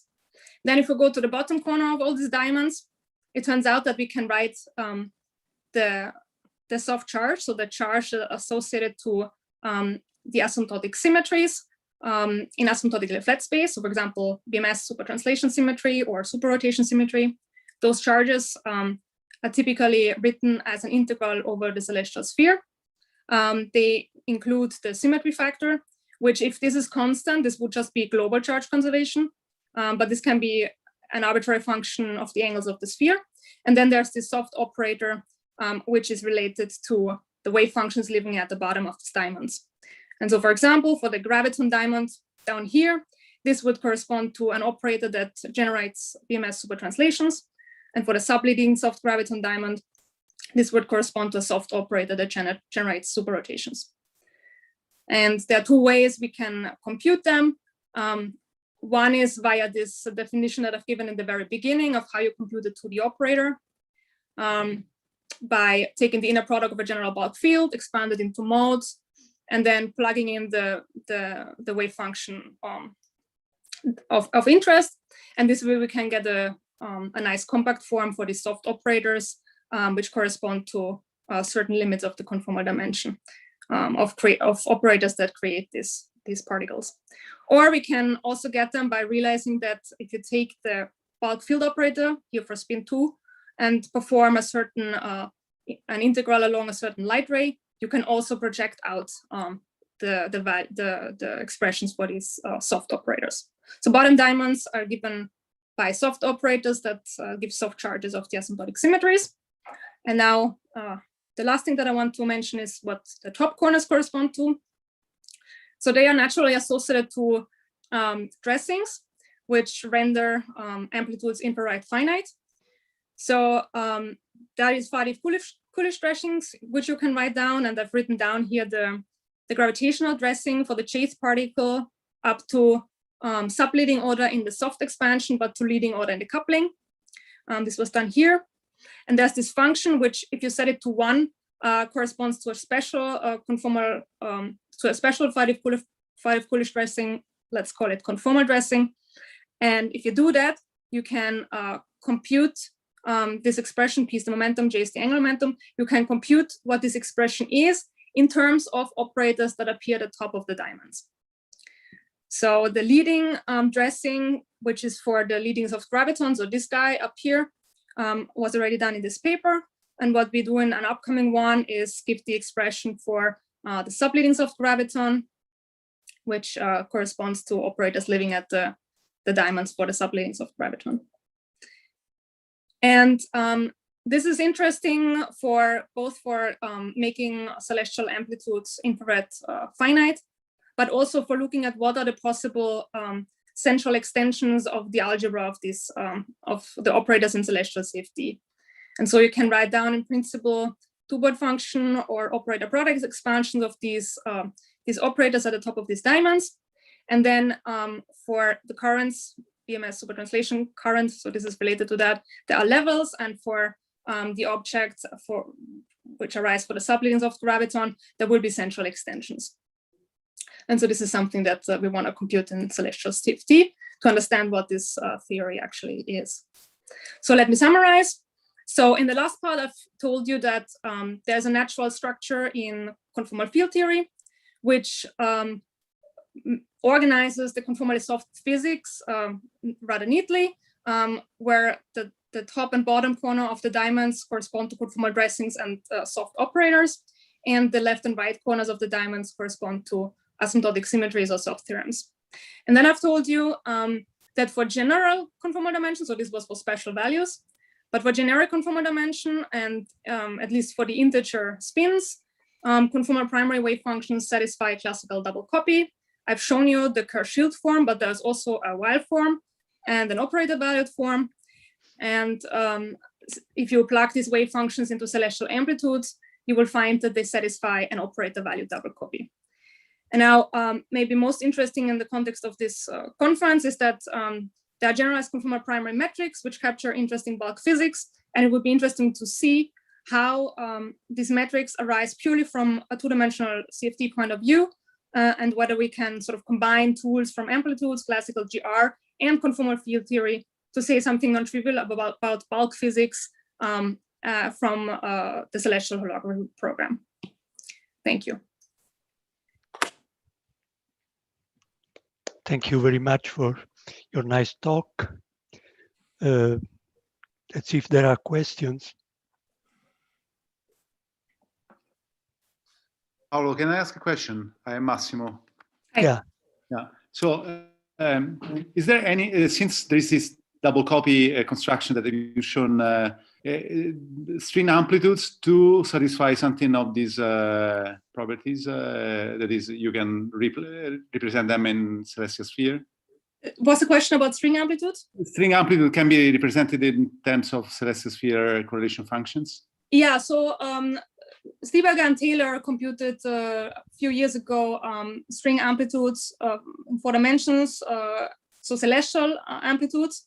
They're very nice. They have an interesting property that if you take sort of the high energy, so a limit that maybe looks like a high energy limit, so that what I mean is to take the sum of the conformal dimensions large of all the strings plugged in, then the worldsheet of the string sort of gets pinned to the celestial sphere. So that raises the interesting question whether the worldsheet of the string has something to do with the two-dimensional celestial sphere. For the question of double copy, I don't know the answer, but it would be an interesting question to see if that structure persists from the momentum space amplitudes, and whether you can use it to sort of turn the crank and compute more complicated objects. Right. These amplitudes, I should say, they are they're more complicated than momentum space amplitudes.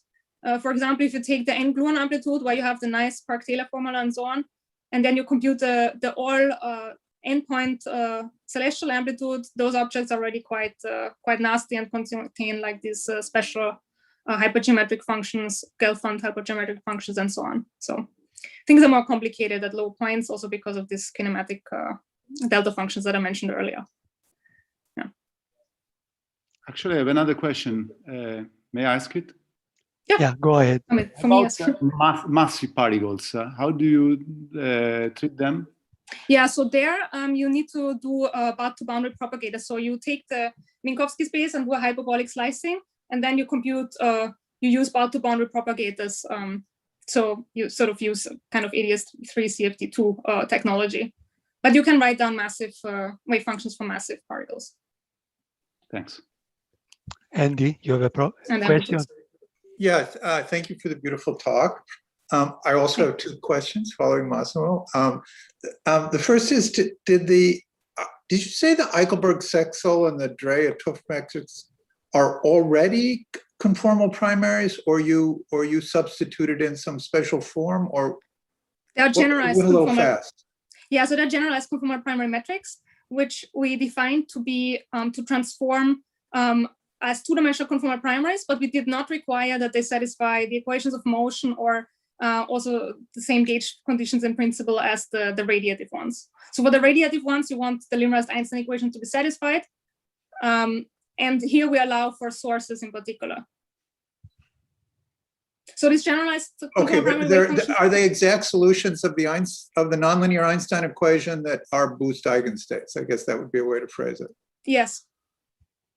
I see. I didn't realize that. So, okay, and then it's relaxing the condition that the radiative ones were for no sources, right? So here with this, if we just demand 2D conformal primariness, then we can access many more wave functions, non-analytic, distributional, and sources.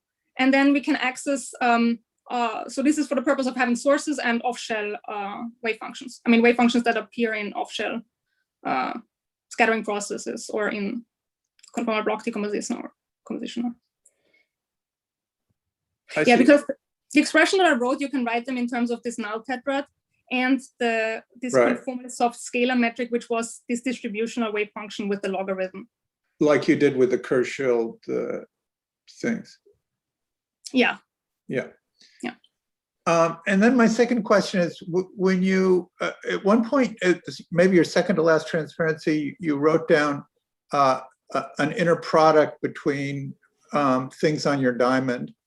And yeah, what inner, is that just the 2-point S matrix? And I'm wondering if you've thrown a shadow in, or it's a delta function. It's not a delta function. It's what is it? Okay, so here on this side, what you throw in is this conformally soft wave function. So that's like relevant for memory. Yeah. While for, so if you remember, we constructed these as the symplectic partners, which are memory modes. Actually, I'm asking more about the one. I know. So the one on the right. Yeah. So here you also need a wave function that gives you memory, and so this wave function in particular would be the dual stress tensor that appeared in your paper. Yeah. So this is how we define these objects. Yeah. And these are primary descendants of another 2D operator, which comes from a generalized conformal primary metric. And these are the top guys of the diamond. Yeah. So these are the parent primary, and they descend to the dual stress tensor operator. Yeah. Yeah. Right, but okay. So I guess the round parentheses are the symplectic product, but then you have angle parentheses below. What is that? So this is just to mean 2-point function. So yeah. So you compute these objects, and then this is the 2-point function between two such objects. I see. Okay. So this is the general structure that this 2-point function has. Okay. Yeah. I mean, it's same structure as this top diamond mode, except you have You never put a shadow in. Here, no, we didn't put a shadow in. Okay. Thank you. I mean, here we needed to, because there was no way to get something that's not something non-trivial. But here we in principle we don't have to. Thank you. What happens if you go away from d = 4? Interesting question. So many things will become probably simpler with respect to IR divergences, subs and stuff like that. One thing that will become more tricky is what you mean. You have to be careful about what you mean by memory, for example, because when you do a large R expansion to read off what the subleading metric components are that tell you what the shift is and what the memory is, the large R behavior, you say, oh, it's this order in 1/R to the something. But then if you go to higher dimension, that will be a different power, and so you have to be careful about what you mean. But the story, so for example, I mean, soft theorems and all this stuff generalizes to higher dimensions. So some of the story should carry over to general dimensions. 4D is special, but then 2D, so this 2D CFT is also special, enhancements of symmetry and several special things that happen in 2D, which are more generic or less special in higher D. But some story should carry over, I think. I see, Sasha, you have a quick question? Very quick, yes. Yeah, okay, go ahead. Hi, Andrea. So on this slide, you had this conformally subleading dressing, right? And so what is the relation of this to this Faddeev Coolidge dressing? And so there is a first term, which is you denoted by a red arrow, and then there's terms with blue arrows. So right. I guess having the red arrow term is enough to construct something infrared finite. So yeah, can you comment on that? Exactly. So this is the Faddeev Coolidge dressing up to subleading order in the soft expansions. So here we have momentum and also the angular momentum. This guy would give rise to the leading conformal dressing, and then we need the other guy to get the subleading dressing in the subleading conformally soft dressing. And this, as Andy will tell you in one of the last papers, they show how to construct dressed celestial amplitudes with this Goldstone boson as the dressing of the hard particles, and show that you can get infrared finite quantities. Now this corresponds to the subleading dressing in the soft expansion. And these are the modes, these are the operators that you would probably need in order to get non-trivial central extensions. So that's why those are interesting objects. And yeah, they're related to this dual stress tensor. So, if I could just further comment that Fedov Kulish have an arbitrary function of momentum. And then this is just a special case where that function is fixed to be 1 or a power by conformal symmetry. Okay.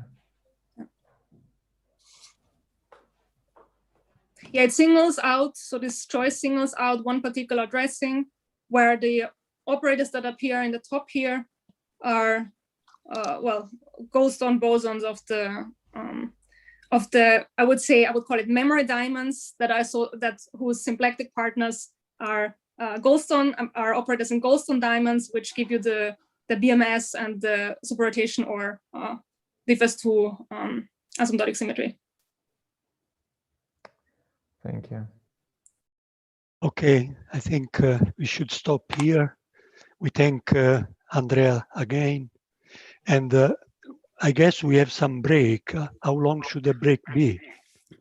The break should be 15 minutes long, but since we are more than 15 minutes late, it would be better to reconvene in, I don't know if 5 minutes are enough or at most 7, 8 minutes, let's say. Okay. Who's going to be the chairman? I mean, it's Giddings online or? I'm here.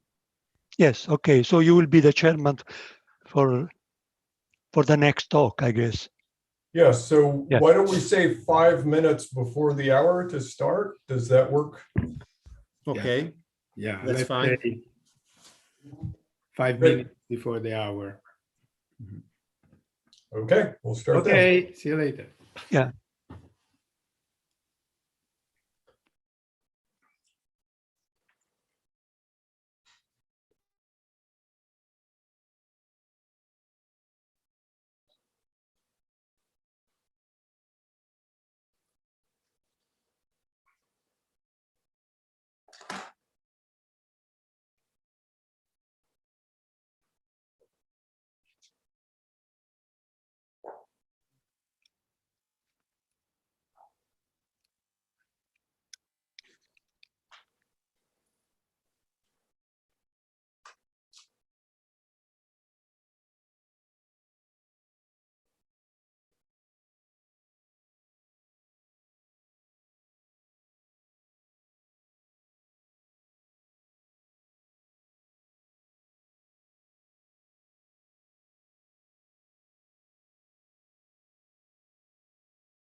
Rodolfo, can you hear me?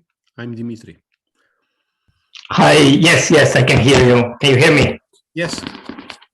So you should be able to load your, to show your screen and... Okay, let me try. So we can be ready to start when the chairman decides. Yeah, okay.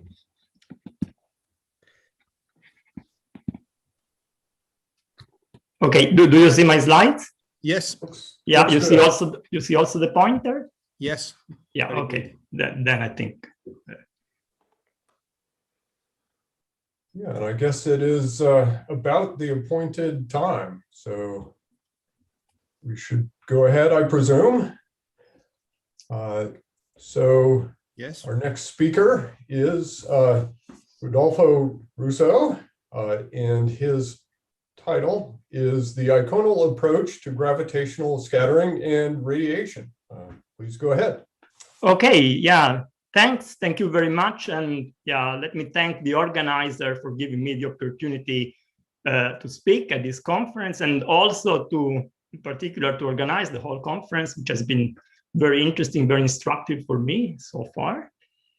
As the title suggests, the aim of the talk is along the developments that Para-Martinez in his lectures and Byrne and Kozauer in their talks discussed in the previous days. And the idea is to use a particle physicist approach to derive and describe classical observables that are relevant to gravitational binaries. So in a nutshell, very naively, what we would like to do is to model the celestial bodies as elementary particles. And when I say model, basically the information I put in is the coupling between this elementary particle and gravity, the three-level couplings. Then we would like to study a scattering experiment, which is what we usually do in particle physics, using the full quantum perturbative machinery. So the key word here, quantum, means that we will be using standard Feynman propagators. And so we will be able to just recycle all the technology that we use in standard quantum field theory. But in this calculation, what we want to do is to select the terms that are relevant to the classical limit, and in particular to the classical post-Minkowskian limit. Once you select this result, you can use this result to inform frameworks such as the EOB, as Byrne discussed, or as Porto nicely explained yesterday, you can even analytically continue the results from the open orbit to the closed orbits to make contact directly with gravitational binaries. So one framework where you can implement this program, one possibility, is that of the Eikonal approach, which is an approach that focuses just on gauging variant quantities. And the zest of the idea is that the classical physics is obtained from the full quantum result by resumming an infinite set of contribution, which leads to exponentiation of particular contributions in the answer. So in some sense, it's a very concrete realization of what you expect, that classical physics is due to the combination of many, many different quanta exchange. In general, one key properties, one nice properties of this approach is that it's very flexible. You can apply it to different objects. Byrne discussed already application to spinning object. You can apply it even to massless objects that describe classical shock waves, like the Eichelburg-Sechsel geometry that we just heard in the previous talk. And you can also apply the Eikonal approach to different theories. We will be applying to general relativity, but also supersymmetric generalization, supergravity theories, or you can apply it even to string theory. And actually, this is what made me interested in this topic first, and it is a long history starting from the work of Amati, Ciafaloni, and Veneziano, and also our chairman, Steve Giddens. So what I will be discussing today is mainly based on these three latest papers that are written in collaboration with Paolo Di Vecchia, Carlo Eisenberg, and Gabriele Veneziano. But they also, it's based on a series of papers that I've written in collaboration also with various combinations of other authors, Arnau Collado, Andres Luna, Steve Nakulich, Steve Thomas, and Chris White. So let me start from the elastic scattering problem and give here a space-time picture of the process. You see we have a blue object and a red object that scatter in space-time. And as the picture suggests, we will be working throughout this talk in the center of mass frame. And the transferred momentum in this scattering, which is denoted here by big Q, is shared democratically between the initial state and the final state here. And sometimes this is called the bright frame. And this exchange momentum is perpendicular to this horizontal line, which is a line where the space-like momentum does not change. And so this B, this impact parameter object lives in D minus 2 dimensions. So it's a 2-dimensional vector in 4D. The other classical parameters characterizing this process are the center of mass energy and the angular momentum. And we will be often using the variable sigma to describe the center mass of energy. Here on the right-hand side, you see a diagrammatic picture of the process. And you see that this gray area contains all the 3-level couplings between the classical object and any number of graviton here. And they are connected in a way that does not form loops. So in this pink region, there are 3 amplitudes of disconnected propagators and there are no loops. And this is the type of diagrams we would like to calculate and resum. Now, this looks like a very daunting prospect, right? Summing diagrams with infinite number of exchanges. And so let's start from a very simple case where we just have one exchange. This is something that you can calculate directly with Feynman diagrams, either in with the scalar particle minimally coupled to GR, or n equal h supergravity, where the external states get mass just through Kaluza-Klein quantum number. And here I brought the result in the small q limit, where this small q is the momentum exchange just due to a single graviton exchange here. And I used a different symbol with respect to the big Q of the previous slides, because this is indeed a very different object, is a quantum object, is related just to one graviton exchange, and is not directly related to the classical observable here, which is the deflection angle chi, which is kinematically related to the total momentum exchange, big Q. So what is the relation of this small q to the classical quantities introduced in the previous slide? Well, the relation comes through a Fourier transform, right? So if you Fourier transform this amplitude from momentum space to impact parameter space, then you see that q is proportional to h bar over b. So it is indeed a quantum object. And you can easily rewrite the result here in terms of the impact parameter. These steps also makes it clear that we are not interested in the whole quantum amplitude. We are interested in the non-analytic term in the amplitude, which can give rise to long-range interaction in B space. And so that's why in the dot here, I hidden the analytic terms. And here I write the result of this one graviton exchange in B space in 4 dimensions, where I neglected the infrared divergent part, which is B independent. And you see something that was stressed very nicely by Kosover in his talk is that you have an H bar, a factor of H bar in the denominator. And so when this quantity becomes large, then you have a breakdown of the Born approximation. And it can become large when sigma goes to 1 in the static limit, right, because of this denominator, or in the ultra-relativistic regime when sigma is very large, right, because you have sigma squared over sigma. But actually, this object for the process we're interested in is always large for any value of sigma, because G times M is the Schwarzschild radius. And then if you take R, the Schwarzschild radius, times another factor of M, and you calculate this for the black hole we're interested in, then you get a very large quantity in unit of H bar.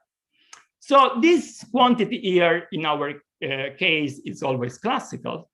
And then it tells us that we need to go beyond the Born approximation and consider multi-particle exchanges. And here I've written the results for the two particle exchanges. And again, I'm focusing on the non-analytic terms because those are the one relevant for the long-range interaction we're after. And the leading non-analytic term takes this form, and this is in any theory, right? Different theories will give different expression for this function A1 of the energy. And if you calculate it in any theory, you will see that the result in this space is just the square of the three-level result that we just discussed with a convenient factor of 1/2, which suggests that summing all the leading non-analytic terms at any loop will simply exponentiate the three-level result in this form. So this actually can be proved explicitly for this leading term, and the proof follows closely what Parra Martinez described in his lecture from the point of view of the FT. Now, what happens for the other terms here? Well, the next term, which has an extra factor of q, you see this is q squared to the 1, this is q squared to the 1/2, right? This extra factor of q is h bar over b. So that extra term from here is suppressed by an extra factor of h bar. And since the leading term was the square of the three-level, so it was like 1 over h bar square, then the subleading terms goes like 1 over h bar. And then it is a gain of this type. And so you expect that this is the beginning of a new series which need to be resummed. And you need to keep track also of the other non-analytic terms, which give contributions that have non-negative powers of h bar. Now, I hope this motivates for the central formula of the Eikonal approach, which is this one, which simply states that the existence of a semi-classical limit imposes strict constraints on the long-range resummed amplitude A tilde. This is resummed for all loop, right? And it basically tells us that all the negative power in h bar should be rearranged into a single exponential factor, where I brought here explicitly h bar, and a term delta, here the Eikonal, which is classical, right? That doesn't contain any factor of h bar. And then this big delta in front encodes the quantum terms, right? Contributions that came from A3 and so on, that have non-negative power of h bar. Now, each of these two ingredients, small delta and big delta, can be expanded in the Post-Minkowskian expansion in G. And then you can read the value of the two, big delta and small delta, by simply formally expanding G the right-hand side and matching your result with the data you compute from the quantum amplitude on the left-hand side. So if you perform this exercise in n=8 supergravity, well, you'll see that, well, always the leading term, the one that goes like G to the 1, delta 0, is related to the A0 that we just discussed here. So delta 0 takes this form, and this is in GR, this is in n=8. And then I also brought the result for the 2 p.m. contribution, delta 1, in N=8 and in GR. Now, okay, this is basically the message is that this small delta encodes the classical physics, as also we heard in the talk by Steinhoff. And one way of making connection with the explicit observables, such as the deflection angle, is to Fourier transform back from the B space to momentum space. And here you see arising the total momentum exchange BQ. And you can perform this Fourier transform just by a saddle point approximation when, in the case of interest, right, when delta over h bar is a large number, actually when it fluctuates very, very quickly. And the Fourier transform is basically just looking at the saddle point and brings to this relation between delta and the momentum exchange. And from here, from this momentum exchange Q, you can use this relation and read the deflection angle. Let me also mention briefly that you can take this total momentum exchange and divide it by small q, which is the typical momentum of one single graviton, and that small q we said is h bar over b. And if you do the calculation just by using the leading Eikonal, the delta zero written here, you'll see that the big Q divided small q is nothing else than this combination here, G M1, M2 divided by H bar. And so you have a physical interpretation for this large number as just the total, typical total number of graviton exchanged in the scattering process. So you can also do one further step, as Porto described, and connect the observables that you can read from the Eikonal in the scattering process to observables that are relevant for the bound process. And as an exercise, I just rewrote the condition he gave in terms of the Eikonal rather than the deflection angle. And here you see the two typical observables of the scattering process that are the Shapiro time delay, the derivative of delta with respect to the energy, and the scattering angle, which is the derivative of delta with respect to the angular momentum. And if you do the Fourier the analytic continuation, then what happens is that the Shapiro time delay becomes the period of the orbit and the scattering angle becomes the periastron advance. And then you can take this formula here, delta 0 and delta 1 for GR, and I did this little exercise and rewrite the result in terms of the quantities that are typically used in the post-Newtonian description, that are this epsilon related to the velocity and this small g related to the angular momentum. You plug this in this relation and you reproduce, for instance, equation 347 of Blanchet review at all order in the velocity because we are post-Minkowskian, but just as the first subleading order in the small j.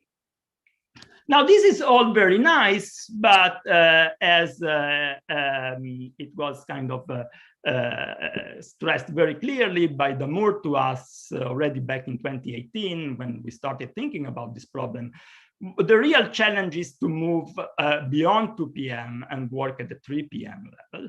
And what we did, since the 3 p.m. GR problem that Bernd discussed looked very challenging, very, very daunting to us, is to start looking at the problem in simpler, in technically simpler setup, but have the setups that have all the conceptual features that the GR problem has, in the hope that we would be learning something interesting. And this is indeed what happened. And this is the main part of the talk I would like to focus on now.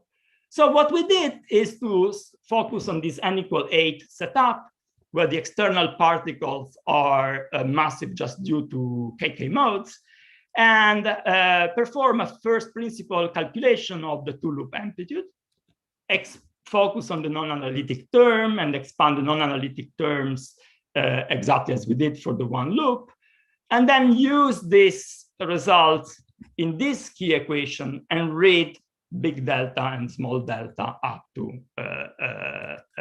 3 p.m. Approximation. And this is the whole result that we got. And even if the details are not important, let me just explain the code, the color code of these various terms. So this green term 1 here, that has this prefactor, was already derived in a beautiful paper by Parra, Martinez, Roof, and Zhang, where they focused on the same theory, and they took into consideration just the exchange of potential graviton. So a posteriori, we can say that this term is due to the potential part is fully conservative. And indeed, if you do a Pn expansion of this term, just using this rule, you immediately see that as starts from 2p, it starts from 2Pn and then as an integer Pn expansion. On the top of that, we have these blue terms. And if you do a Pn expansion of these blue terms, they have half integer Pn expansion. And so this suggestion is that these new terms are related to radiation reaction. This is corroborated by a new feature of the Eikonal starting from 3Pm, which is that the Eikonal develops an imaginary part. You see that the bulk of this result, these three lines have a big I in front, so this is the imaginary part. And the same structure that we see in the radiation reaction term, the real part of the Eikonal radiation reaction, the same structure appears also in the imaginary part. You see, appears in the infradivergent part of the imaginary term, and appears in this term, which has a log V as a branch cut starting from sigma equal 1. It has the same structure. And we were able to prove that this is not a coincidence, it's a consequence of an analyticity uncrossing. And this is something that happens for all theories. So one way of deriving radiation reaction terms, which we will be exploiting later, is to focus on the imaginary part and then use analyticity uncrossing to reconstruct these terms here. There is another interesting aspect of this result, is that these blue terms here is the only new term on the top of the potential region, right? And again, this is something that can be proved in general if the imaginary part of the Eikonal has at most a log S, an enhanced log S term, but not log square S terms. This is not immediately obvious here, because you see these terms here, when I say log S, sorry, I'm referring to this, to the opposite limit, the post-Newtonian one, the ultra-relativistic limit, where sigma becomes very large, right? In this limit, this hyperbolic, this arc cosine, hyperbolic arc cosine becomes a log. And so this term appeared to be log square S term, which would spoil like what exactly I just mentioned. But these log square sigma terms actually cancel between the last line and the penultimate line. And this ensures that the log sigma is the leading term. And on the turn, this ensures that the radiation reaction terms here in blue on the first line are the only one to be added to the potential contribution. So we will see that this is a general feature, not just of n equal 8, and ensure that the ultra-relativistic limit, right, this biggest, the sigma much bigger than 1, is actually universal for the real part of delta. And indeed, if you look what happens, right, we'll see, as the Moore already anticipated, that this term here cancel in the ultra-relativistic limit, the one with the arc cosine, and the only term which survives is the first one.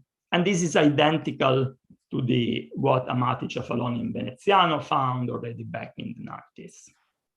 This universal behavior was noticed first in the massless case and generalized to the massive case. As I said in this paper we had last year. So why, you may ask, why the difference between the potential gravitons here and the full result? Where does this difference come from?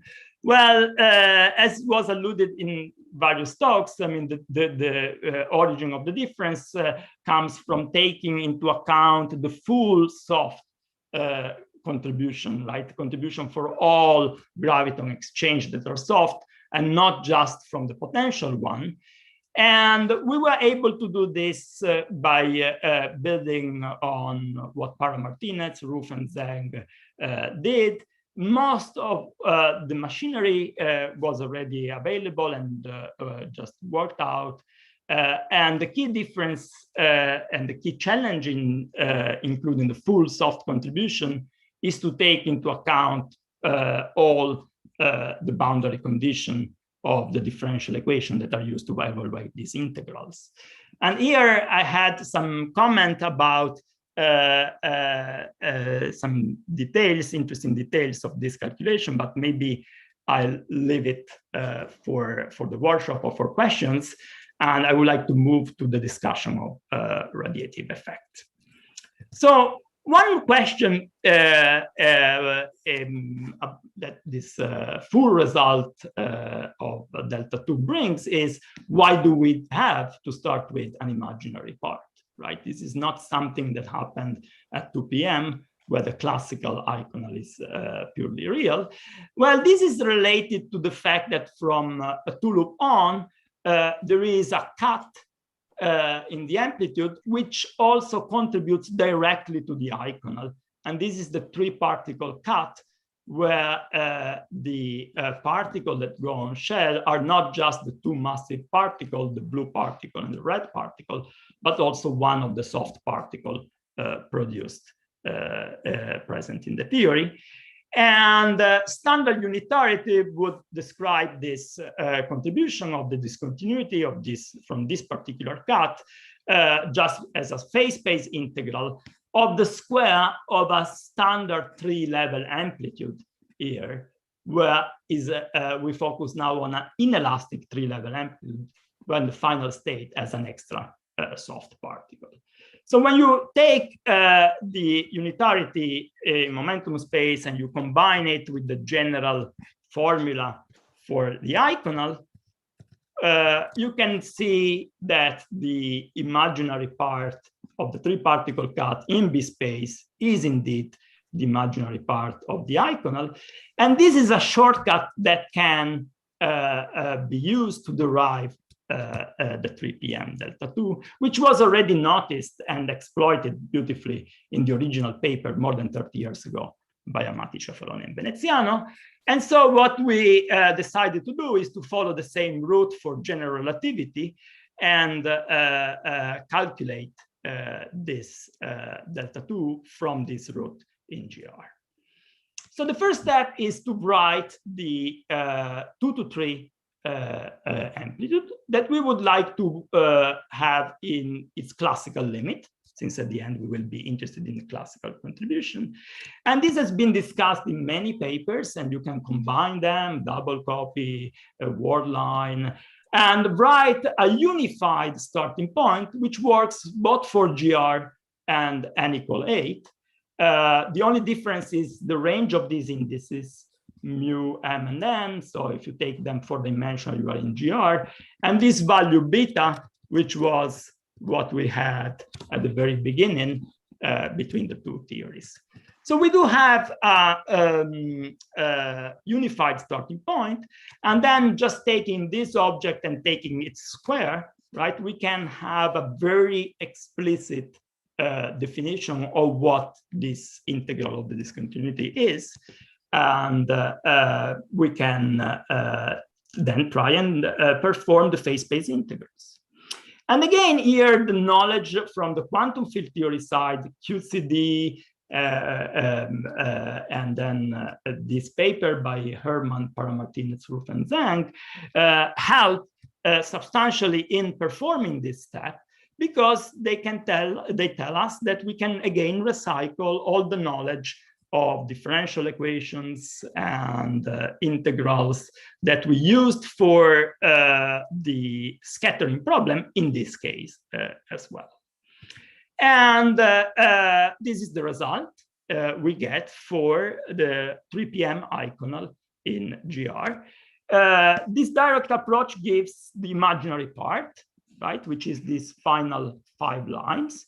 And you see the same structure, more complicated polynomial, but the same structure. There is an infradivergent part with this blue square parenthesis. And this combination appears in the term which has the cut starting from sigma equal 1, the log v, exactly the same combination. And then we know that using analyticity and crossing, the same contribution should appear in the real part. And this provides an independent derivation of the result that Damour got from a response theory approach for the radiation reaction contribution to the real part of the Eikonal. Again, the large sigma limit, the ultra-relativistic regime, has in the imaginary part only a log sigma enhanced contribution. The log sigma square that are hidden in this line and in this line just cancel. And this ensures, by the same argument that I briefly mentioned before, that the ultra-relativistic limit of the real part should match that of n equal 8 and that of the massless result of ACV, because it's a universal term. And now here you have to just put together all the bits, not just the radiation reaction term, but also the contribution due to the potential graviton, which is this part written in black, which was derived by Bern, Chong, Royban, Shen, Solon, and Zhang. And this part in green, which also is included in the potential calculation, is just due to the prob limit. It's just already visible at the level of prob limit. And if you calculate now the large sigma limit, this part here drops. You sum these three terms, and you find again the universal result as described. Now, a quick comment is that if you are interested just in the radiation reaction part, you actually don't need to use the whole 2 to 3 inelastic amplitude. Right? This last line, which is the leading term in the Weinberg limit, is sufficient, because as you see here, already the divergent term, the 1 over epsilon term of the imaginary part of the Eikonal, encodes the radiation reaction. And this is how we derived this first in a short paper in January, just focusing on the Weinberg term and then writing it in B space, and then doing the modulo square to write the contribution to the 3-particle cut. And to our surprise, in this way, you not only find the same result as the Moores, but you find exactly the same integrand even, right? So even if it is derived in a completely different way, it's the same level of complexity. It's not a difficult calculation, and is step by step is the same. And so this is raises an interesting question that maybe this is an approach that can be exploited further. Maybe we can exploit soft theorem approach at 4 p.m. or maybe even the full machinery of BMS group. I don't have, unfortunately, much to report on this, but I think it's something that one should keep in mind.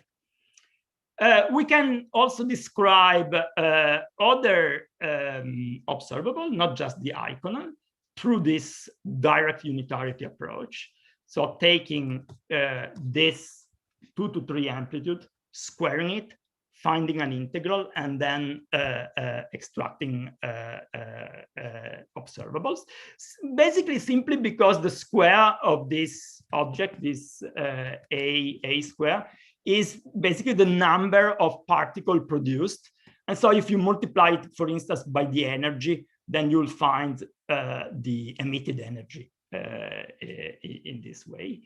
And as a check, we reproduce by this route the results that Enrico, Julio, Michael, and Mao had in a paper in January. I would like to conclude by discussing yet another development that was inspired for us from this direct unitarity approach, which is already hinted in this equation here, right? So when we take the 2 to 3 classical amplitude, we write it in B space, and this is just the leading Weinberg term, right? Actually, this W here is not just for Weinberg, but is also for waveform. And this is exactly the soft limit of the full waveform written in frequency space. So what we thought is that maybe one can go back to this full result and write it in terms write it in terms of B space and try to connect directly the full waveform. So the idea is, instead of focusing on the modulus square, A5 modulus square, focus on each ingredient separately. And you can work out by rewriting the Fourier transform to B space as a convolution, how it would look like on each term separately. And this is just a sketch of what you should do. You should take the 2 to 3 amplitude, project it to the physical polarization we're interested in, and take this D minus 2-dimensional Fourier transform, and you would get the waveform in omega space, in frequency space. Now, as Jan mentioned, this yields to a bit of convoluted expression, and they become a bit simpler if you do one extra Fourier transform from omega space to retarded time, so from frequency space to U. And you just take this result from this equation and then just plug it in a standard Fourier transform, and you get the waveform. So in this way, again, it's a unified approach for N=8 and GR. And in our latest paper, we started by looking at the example of the dilaton waveform, just because it's easier. There it's a scalar, the dilaton waveform in N=8. There are no indices, but the extension to GR is straightforward, even though technically a bit involved. And we are considering it now. And as an example, let me report the result for the cross polarization for the GR result. And okay, this is a preliminary, so there might be, of course, mistakes. But you see that the structure is very reminiscent of what Kozauer was discussing in his talk. You see the Bessel function here that appear also in the original paper by Kovacs and Thorne. And you can find an analog expression in terms of for the other polarization. Let me stress that since we have been working throughout in the center of mass frame, this result is in the center of mass frame. So there is still a bit of work for us to do to compare with the result that Steinhoff was discussing in his talk and are included in this paper, and also another paper by Mugiakakos, Riva, and Vernizzi. But let me say that you can take this answer and then perform the Fourier transform to U space. That's another straightforward step. And the structure of the terms we get are compatible to what we see in the literature. So let me conclude saying that I hope I convinced you that the Eikonal exponentiation provides a conceptually simple approach to gravitational binaries, maybe not the most efficient computationally, but it's very clear what you have to do. You don't have to worry about changing a prescription in your propagators. It's very straightforward. And so it is something that is useful when you tackle a new problem and you want to investigate new features. it leads directly to classical observable quantities. So it's gauge invariant quantities starting from a full quantum framework. The current state of art is the 3 p.m. result that we discussed in the potential region, but also beyond, as I was telling, including radiation reaction effect. And now by cutting this result in the 3-particle cut, we can also extract radiated quantity and waveform. The approach can be extended to different situations of experimental interest, and Zwiebern already talked about applying these things, this approach to spin. But for people like me, also for a situation of theoretical interest, such as supersymmetric theory or string theory, can be tackled by the same approach. So what's next? Well, of course, one key point is to push the boundary and move from 3 p.m. to 4 p.m., where I think new conceptual feature arise. So that will be very interesting. And I think N=8, massive N=8, again, provide a perfect laboratory to study this new feature. And I'm sure that if we can solve the full 4 p.m. result in Ecole, then the GR will very closely follow that. I think it would be very interesting to clarify the exponentiation, including the radiative part. So for the time being, we just exponentiate the imaginary part as well.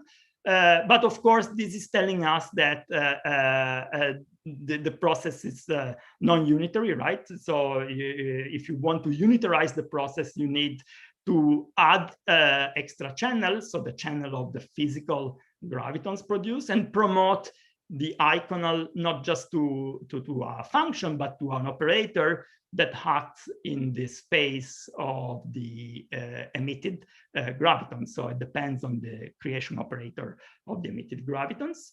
And I think understanding this in detail will help in understanding the analysis of the waveform. And again, as I said, consider more complicated objects, consider also more complicated situations, including tidal effects. And I think, again, here, considering string theory, where the objects are not point-like to start with, they are extended, can be something useful. Okay, I stop here. Thank you. Okay, thank you for a nice overview. We have time for a few questions. I guess I have one question.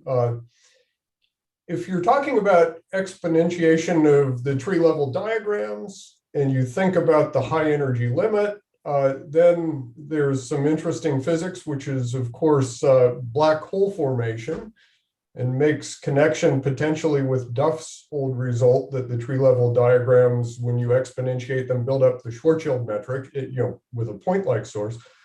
So have you thought any about whether there's some nice systematics that could be explored in that limit in this context? Yeah. Actually, I mean, this is the direction where I come from as well. I mean, that's what brought me to the problem. Let me say that here, I mean, as you know, we are far from the capture region, right? So we are doing a PM expansion. So we are always working in the regime where the Schwarzschild radius divided by the impact parameter, right? That's our expansion parameter. That's small, yeah. So that's small. So this is a finite but small angle deflection.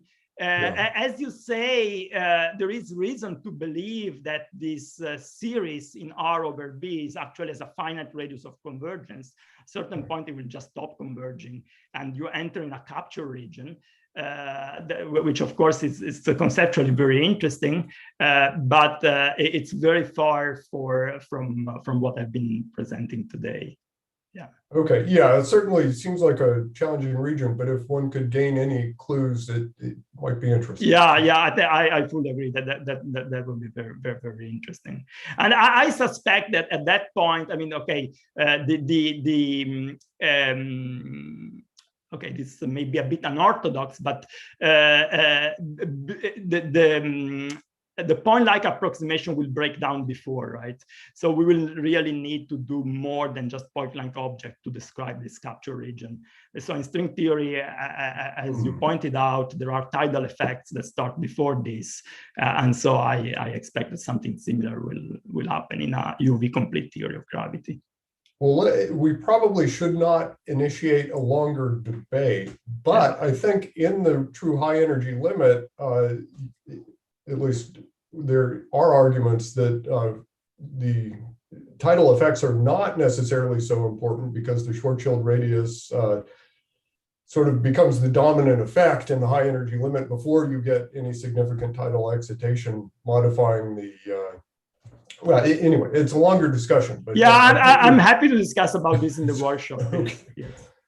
Okay. I think the Moore had a question. I see yeah, there's a question from Timo. Yeah. Yes, just a question concerning the Eikonal exponentiation. You said it has been proven, and you cited in particular the paper by Akuri, Saotome, Sterman.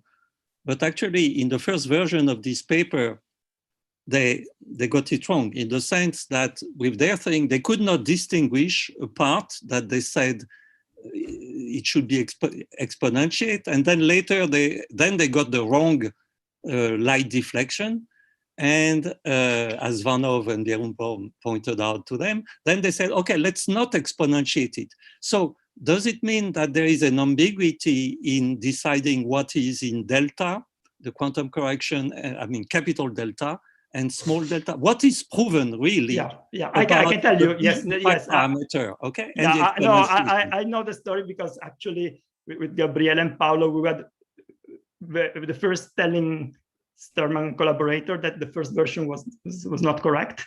Then I don't know why it took them some time to correct the version, right? So what is proven is actually the exponentiation of the leading term of delta zero. And the problem you mentioned they had was in the delta one, right? So they got this term wrong. So what I was referring here is the exponentiation of A0, right? So this line here. And that is I think basically correct in their paper, and okay, we also polished the argument.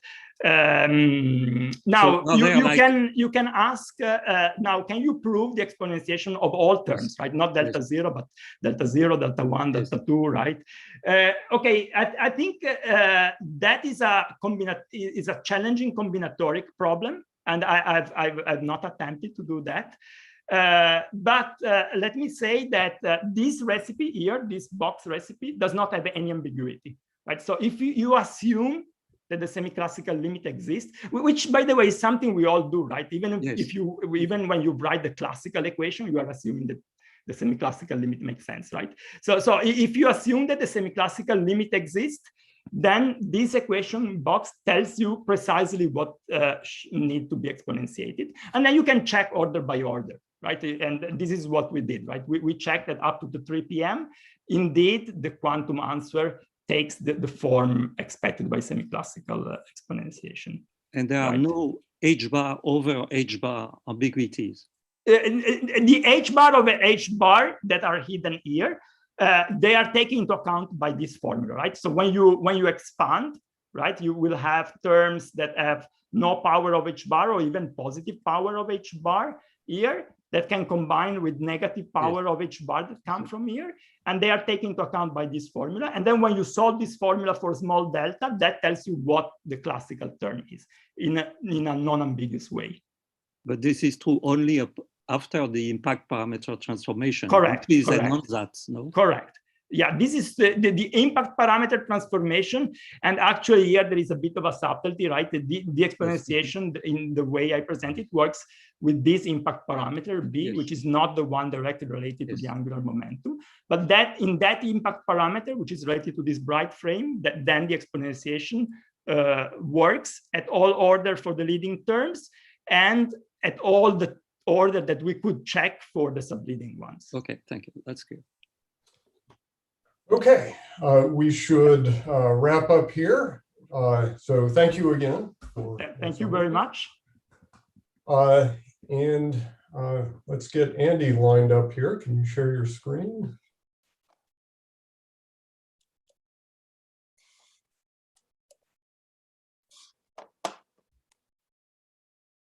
Is that visible? It is visible. Okay. I don't know if you want to put it in presentation mode so the notes aren't off to the side or not. It's up to you. Well, then you can't see the cursor, right? So. Oh, it depends, but sometimes you can. But if it doesn't work with your system, whatever works for you, this is fine. So. All right.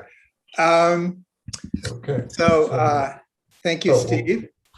Yeah, well, so I'll go ahead and introduce you. Oh, okay. So our next speaker, of course, is Andy Strominger from Harvard, and his title is Symmetries of Gravitational Scattering. So please go ahead, Andy. Okay, thank you again, Steve. And thank you to the organizers for choosing an interesting topic, which beautifully cuts across a lot of subfields. And of course, it's great when different subfields are talking to one another. But when I look at the participants, sort of the union of everything they understand is very large, but the intersection is small. And so I want to give a talk. I don't want to assume knowledge about my subfield. So I'm going to give sort of a general talk the first half, and then I'll get more onto my more specific recent work in the second half. And just right in the beginning, I'd like to draw attention to three major unsolved problems in gravitational scattering in asymptotically flat spacetimes, which is the subject of this conference. The first thing is, how is scattering from scri minus to scri plus, past null infinity to future null infinity, how is it defined? There is no definition of, there isn't even a proposal for a definition of it at present. It's much more subtle than a well-defined mathematical problem in which there's been a lot of work in mathematical general relativity, which is evolution of coordinate invariant data on a sequence of complete space-like slices. And the difference is that you have to attach a hat in the past and a hat in the future, corresponding to past and future null infinity. And there's coordinate ambiguities with physical significance in how those hats are attached. For example, you might do a Lorentz boost, and there's more than that, as we'll shortly discuss. It's actually quite a difficult problem. Related is, what are all the non-trivial symmetries, i.e. those associated with conservation laws of this problem? So we know that there's conserved energy, conserved momentum, conserved angular momentum, but actually there's infinitely more. And these are symmetries of nature in the approximation in which was thought to be correct up until the last few decades. It's a very good approximation in which space is asymptotically flat. And we don't know what they are, even 100 years after Einstein wrote down his equation. And this is not all just a kind of theoretical dotting of I's and crossing of T's. How you define this problem ties into observational physics of higher order generalizations of the memory effect, which, for example, they're hoping to measure at LIGO in the next few years. So as I said in this talk, about half of it, I'll be reviewing what the subfield I'm working in, what we've been doing in the last 5 or 10 years. And then I'm going to talk about a much more recent paper with Alfredo Guevara, Mina Himwich, and Monica Pate. And I've written a longer review and even a book. Okay, so let me start with this story, that there are 3 things which we've been studying for half a century, which within the last decade, we've understood are equivalent. One of them is the asymptotic symmetries, that is the standard symmetries in the standard GR formalism, which were studied but not fully understood by Bondi, Metzner, and Sachs starting in '62. Another is the soft theorems in quantum field theory. Here we're talking about gravity. The first gravitational soft theorem was written down by Weinberg in 1965. And the third corner of this triangle, which is called the infrared triangle, is these are a relation between 2 theoretical constructs, but these theoretical constructs have direct experimental consequences, which is the so-called gravitational memory effect. And just to be clear, what I'm discussing here, I'm not discussing any new physics, I'm not discussing string theory, I'm thinking about new ways of thinking about old physics. And this new way of thinking about old physics has led to surprising new insights into low energy structure of gravity, of electromagnetism. There are implications for black hole information. There's been some experimental predictions. It's related to infrared divergences, and it's related to the holographic principle, possibly as understood in flat space. Obviously, we're not going to cover all of that. But let me start by saying, what are the symmetries of GR? So this is a very confusing question. And we still don't answer it. And of course, the first thing you might say, and is said in many textbooks, and I say when I teach GR, is general covariance is a symmetry. But of course, most diffeomorphisms are trivial symmetries. They don't have observational consequences like energy conservation or momentum conservation. So we're really interested in the symmetries, and moreover, they may depend on the presentation of the theory. So if we have some kind of duality, like for example, we understand well-engaged theories, the local symmetries may be different from one presentation of the theory to another. We're interested in the ones that have real physical consequences.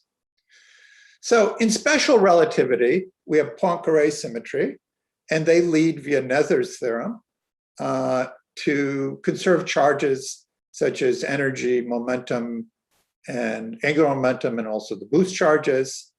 And for example, energy conservation follows from time translation symmetry, which is a coordinate transformation. Now, almost half a century ago, Bondi, Vanderburg, Metzner, and Sachs asked, how do we get these Poincare symmetries and charges out of general relativity? And they tried to set it up in a mathematically precise way, and they had a huge surprise. They thought that it was obvious that in some limit, general relativity would reduce to special relativity, and the symmetry group would be the Poincare group, and all we would have would be those conserved charges I just mentioned. So what was the key idea? Well, even before them, Arnaud, Deser, and Misner had introduced the notion of an asymptotically flat spacetime. And the mathematical details become very subtle. And actually lots of mistakes were made over the years. But roughly speaking, it's something that looks like Minkowski space near infinity. And this is the Penrose diagram of Minkowski space. In the asymptotic symmetries would be, and so you have to pose some boundary conditions out here. And that's a little tricky. What are the right boundary conditions? You can't make them too weak and you can't make them too strong. But you make a choice. They made a choice, which they motivated. And then they looked at coordinate transformations, which preserve these boundary conditions, and divided them, took the quotient of those transformations by all those coordinate transformations, which did not affect the physical data at the boundary of space, which is past or future null infinity. And they wanted to get the Poincare group, but they didn't. They got a different group, which contains the boosts and rotations, and then infinitely more elements called super translations, where you don't do a rigid translation along scry, but you allow the translation to vary over the sphere at null infinity, which is called the celestial sphere. And these are definitely physical, even though they're coordinate transformations, because they map, for example, a situation where two gravitons come out at the same time to one where two gravitons come out one a year after the other. And experimentalists would regard those with detectors stationed up near null infinity, would regard those as physically inequivalent situations. And they also found a separate group on scry minus, which shifts the advanced time by an arbitrary function on the sphere. Now, what did they do with this? Well, a subgroup of this is Lorentz group in translations. And we don't want to say that we can boost in the future, but not in the past, because that would map, an electron at rest to a moving electron, if we allow ourselves to do that separately. So we have to tie this group acting on future null infinity to the one growing on past null infinity. And it was generally believed, due to some confusion about what boundary conditions should be imposed here, that this was impossible. And various proposals were made to kill the BMS group and reduce it to the Poincare group by appropriate boundary conditions at infinity. And so that was the situation for half a century. But more recently, it was understood that using the analysis of Christodoulou and Kleinerman about what a generic spacetime looks like near spatial infinity, that in fact, there's a subgroup of these two groups in which you do one super translation in the future and the antipodal one in the past. Sounds really strange at first, but you think about it a while and it's obvious that this is the only thing that you could have. And one can show that this is an exact symmetry of gravitational scattering. In other words, if you have one solution of the scattering problem, you can map it to a second solution, in goes to out, then transformation of in goes to transformation of out. So there's an infinite number of exact non-trivial symmetries of classical gravitational scattering. So this is where the scattering problem is. BMS weren't really thinking about the scattering problem, but there is a symmetry, not all of BMS, but a subgroup of it, which acts on the scattering problem, which is the subject of this workshop. Now, in the language of the work of the S matrix, this means there's an operator which commutes with the S matrix and calling it B. Now, this is one of the symmetries of the one class of symmetries of the S matrix.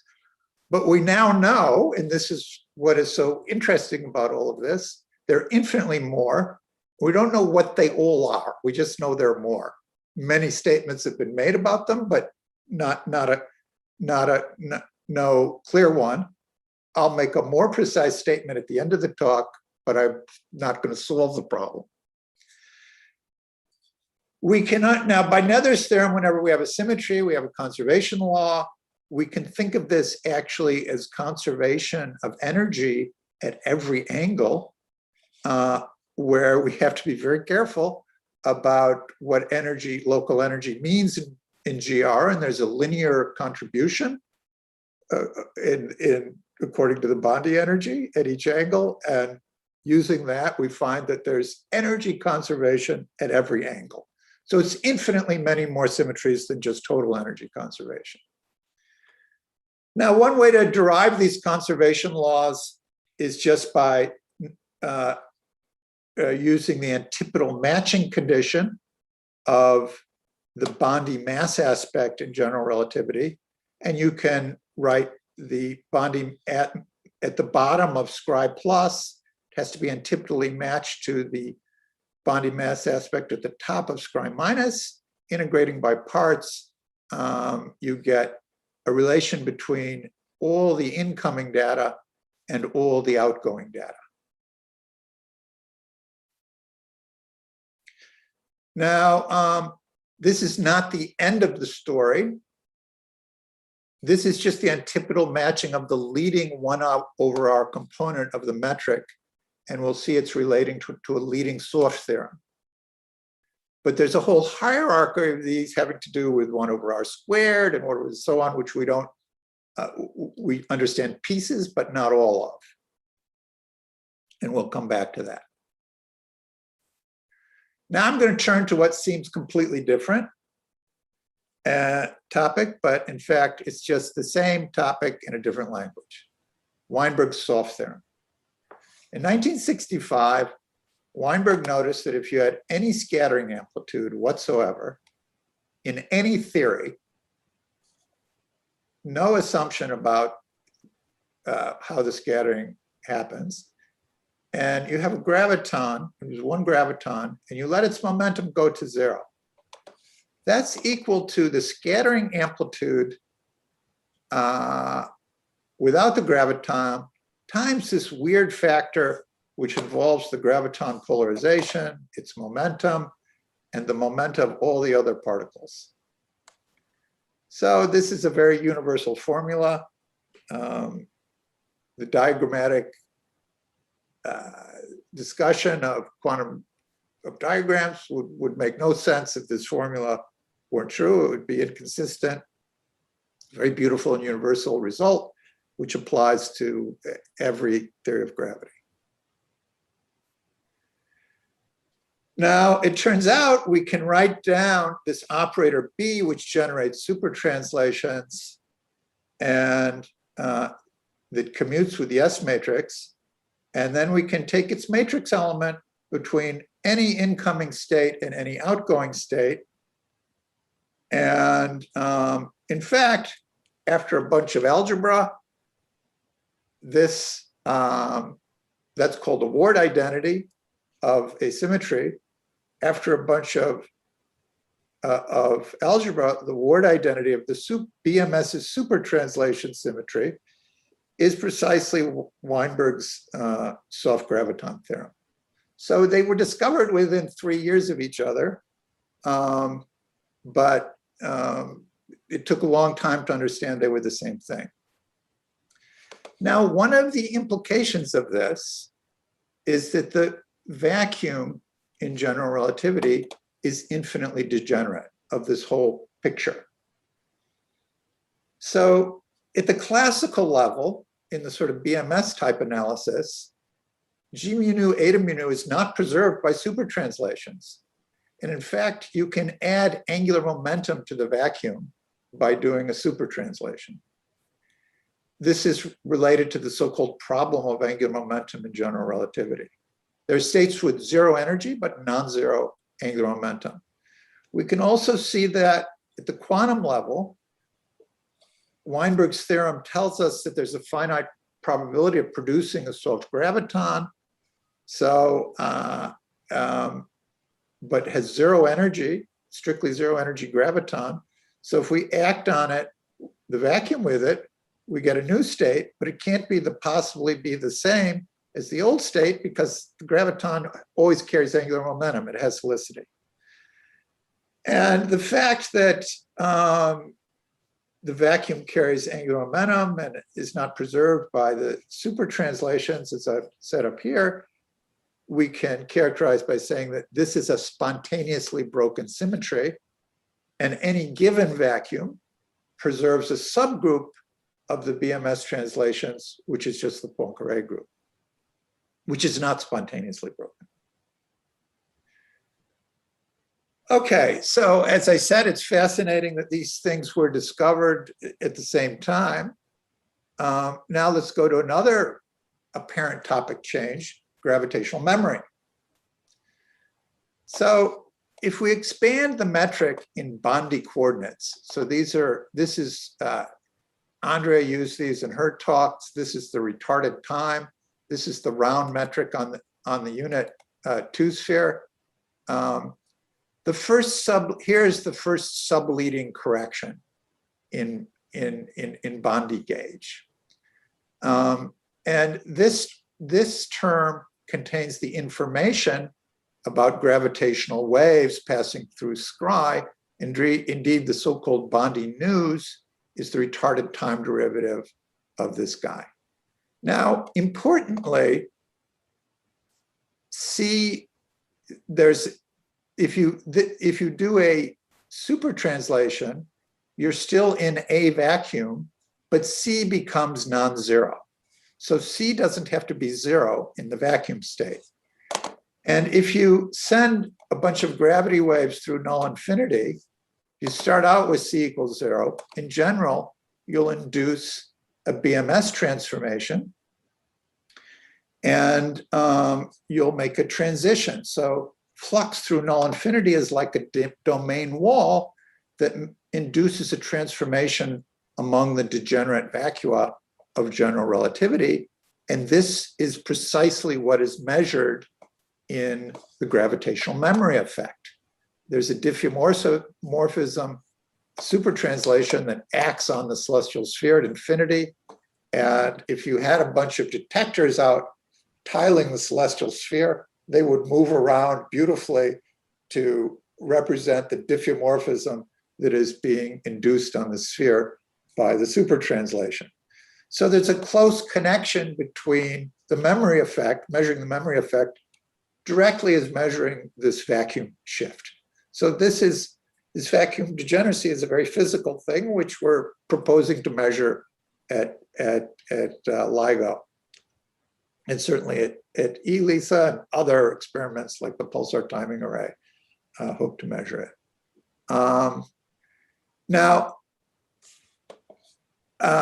of course, I showed how the symmetries were related to memory. I just mentioned it, I showed the soft theorem, but the relation between the memory and the soft theorem are even more direct. Here's a formula from Weinberg's paper. Now, Weinberg was a particle theorist, liked to work in momentum space and talk about elementary particles. Thorne and Boginski were relativists. They liked to work in retarded time and scatter black holes instead of elementary particles. But they wrote down the same equation. They're just related by a Fourier transform, 20 years apart. But the fact that these are the same equation was realized only in the last decade. And this was work, by the way, with Sasha Zheboedov. Okay, so to summarize, there's this triangle with two theoretical corners, one in sort of diagrammatic scattering theory, which is the soft theorem. The other is in sort of asymptotic general relativity analysis. And the other is experimental corner, observational corner, the gravitational memory effect. Now, these triangles are all over the place. Barnick and Tresort extended BMS symmetry. There's another triangle associated with that. The triangles are in gauge theory, non-abelian gauge theory, and there's whole towers of them. Obviously, I'm not going to discuss them all. Steve, could you tell me how much time I have? I forgot to look at the clock. Yeah, if we leave 5 minutes for questions, then that would give you about, I think, 15 more minutes. Does that sound workable? Okay, so I don't have to talk so fast. All right. So, okay, so let's get back to what are the fundamental symmetries of, the standard model plus GR, or really we're just going to talk about the GR sector. We want to consider, as I said, the asymptotically flat approximation. Of course, the real universe has a cosmological constant, but it's a pretty good approximation. We just argued that there's a subgroup of the BMS groups that is a symmetry of nature. But as I've been saying, there's no proposal for a complete answer at present. Now, the first question that you run into in trying to answer this is, what formalism do you use? Do you use an asymptotic symmetry analysis? Do you work at Scry? This discussion that I just had has been Hainaut and more recent developments have generalized, and actually going all the way back to Ashtekar and Romano, have generalized this analysis to spatial infinity, and you can see the symmetries there. There are many different ways to describe this. You could just try to describe it directly in terms of soft theorems in the S matrix. You could try to use a Lagrangian. This has also been done. There have been boundary Lagrangians described. Again, it's sort of something I think Penrose and friends wanted to do way back in the 60s or 70s. And now I think we are in some position where we can do it. So there are many different ways. All of them should work, but it's a very complicated problem. And it's very important to find the most efficient method.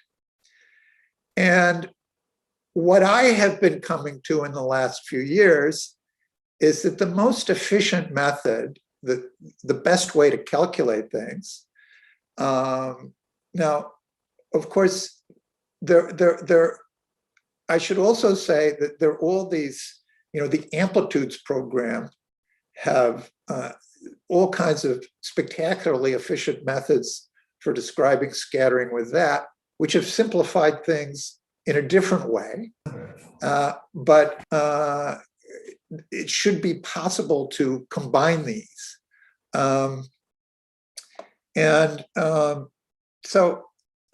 we're starting to do pieces of that.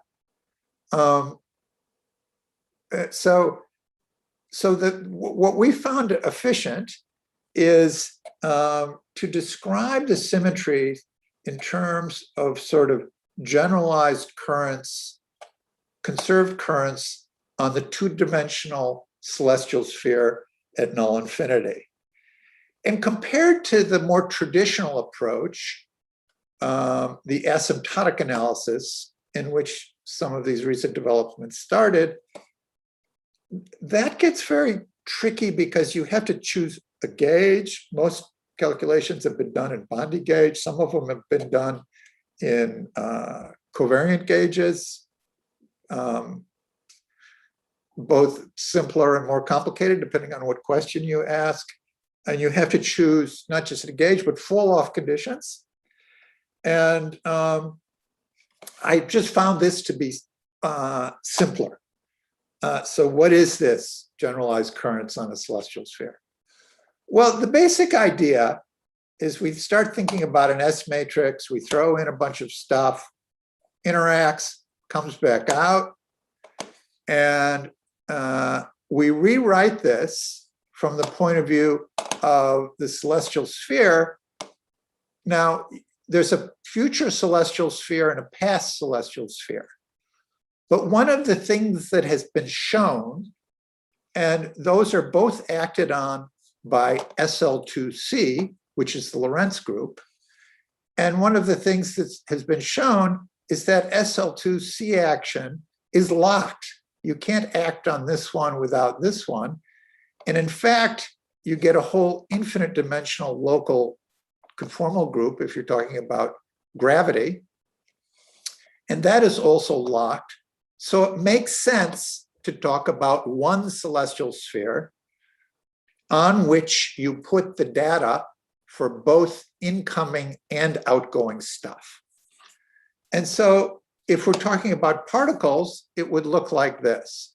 We would have some incoming particles and we'd have some outgoing particles, and they both live on the sphere.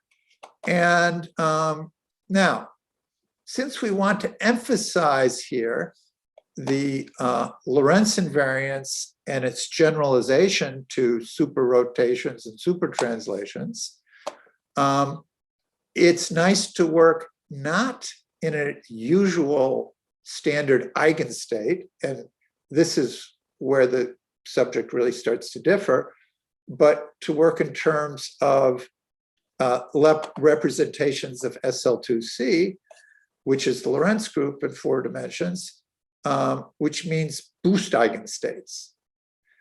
Now, in fact, the idea of working in boost eigenstates resurfaces periodically. I think Dirac talked about it in the 20s or 30s. Nobody quite know what to use it for or what to do with it, but it now seems to be a very nice way of thinking about things.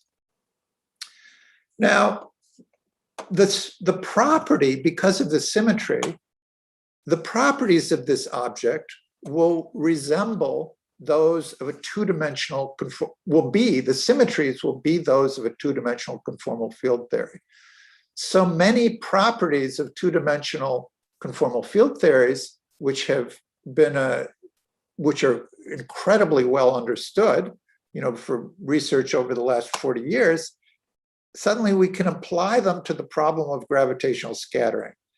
And this is very useful. As we'll see, we can solve a problem that would be very hard to imagine how we would have solved it without borrowing these techniques from two-dimensional conformal field theory and applying them to four-dimensional gravitational scattering.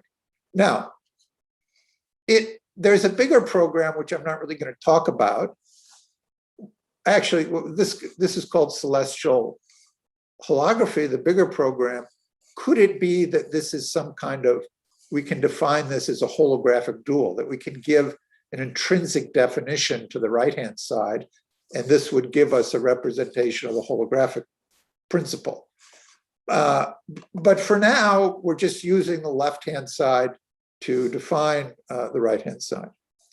Now, one thing we've lost here is that translations now act in a funny way. They're no longer very manifest, and it turns out what happens is we can think of a particle coming in here, an incoming particle is represented by an operator insertion, and the scattering matrix looks like a correlation function of these operators, and these operators have a conformal weight or boost weight, same thing, and translations shift that boost weight by 1.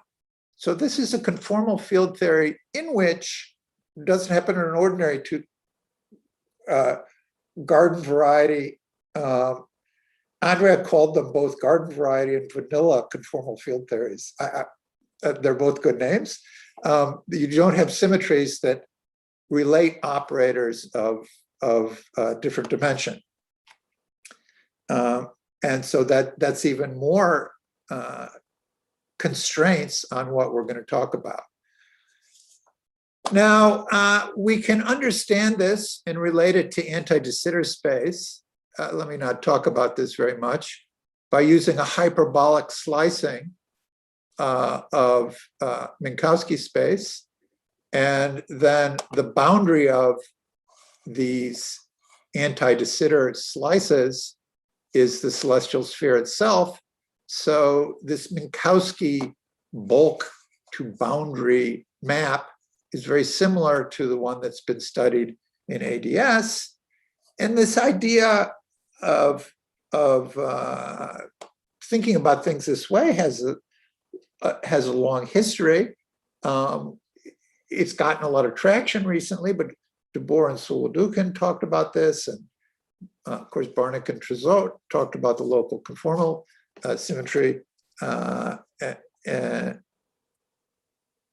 there's been a lot of work. Now, why is the celestial holography interesting? Well, we hear a lot about the ADS-CFT correspondence. That's for negatively curved space. So this would be a flat space version of ADS-CFT holography. But so far, the approach has been bottom up. So, Brown and Hainaut, just from an asymptotic symmetry analysis, discovered what could be called pieces of ADS-CFT, but they didn't have a complete description. It was really a bottom-up approach where they started from some generic theory of gravity on ADS3 and discovered it had a local conformal symmetry of a two-dimensional conformal field theory. Basically, exactly what's been done here. We started with four-dimensional Minkowski space and showed that the scattering has a local two-dimensional conformal symmetry. But we don't have a top-down approach where you actually have some microscopic theory like string theory in which you can construct in infinite exact detail what the two-dimensional CFT is. We don't hope to do that in the real world anytime soon, because that's tantamount to understanding all the laws of nature. But for the purpose of this talk, I'm more interested in the fact that it's computationally effective and you can apply the powerful constraints of two-dimensional conformal field theory to four-dimensional quantum gravity. So how does this work? Well, or four-dimensional classical or quantum gravity. So as I said, near infinity, we can, in Bondi coordinates, we can expand the metric like this. And the retarded time derivative of this first perturbation, the radiated part of the metric, is called the Bondi news. And then we do something very strange. We take the Bondi news, we take its covariant derivative on the celestial sphere, we integrate it over a null generator of Scri plus, we subtract the same thing integrated over a null generator of Scri minus, and we form something called PZ minus. And then I don't care whether you use Feynman diagrams or you use asymptotic constraints or whatever, you can show, you can do it classically, you can do it quantum mechanically, you can show that this is a conserved current away from any other operator insertions on the celestial sphere or fluxes going through the celestial sphere. Now, you can, moreover, and this is all of this, you can think of it either as a rewriting of the constraint equations of general relativity at null infinity, or as a rewriting of Weinberg's soft theorem, I don't care which. But at the end of the day, you find that if we have this S matrix written as a correlator, and we take this conserved current, and we do a contour integral with any holomorphic function inside the contour, f of z, we can deform the contour and just pick up poles at the locations of the operator insertions, be they incoming or outgoing. And we find that this insertion obeys is related in this way to this contour integral of this conserved current obeys this Ward identity. And here, since we're in a conformal basis, the energy here shifts the boost weight of the kth operator insertion. And the statement that this conserved current exists and has this Ward identity is mathematically equivalent to the existence of supertranslation symmetry. Okay. And moreover, a little more complicated, and this is what Andrea beautifully explained in her celestial diamonds, it lives in a doublet. A doublet under conformal, under anti-holomorphic conformal transformations of the celestial sphere. Now, that's not the end of the story. There's another conserved current that you can make by integrating this with putting an extra u in. And in fact, we can take any number of powers of u's as long as they're not negative, and you can get more conserved currents. And what you get, and these are sort of elements of Andrea's diamonds, is an infinite tower of conserved currents labeled by K, where K is an integer. This is the boost weight, essentially, of this current, the holomorphic boost weight.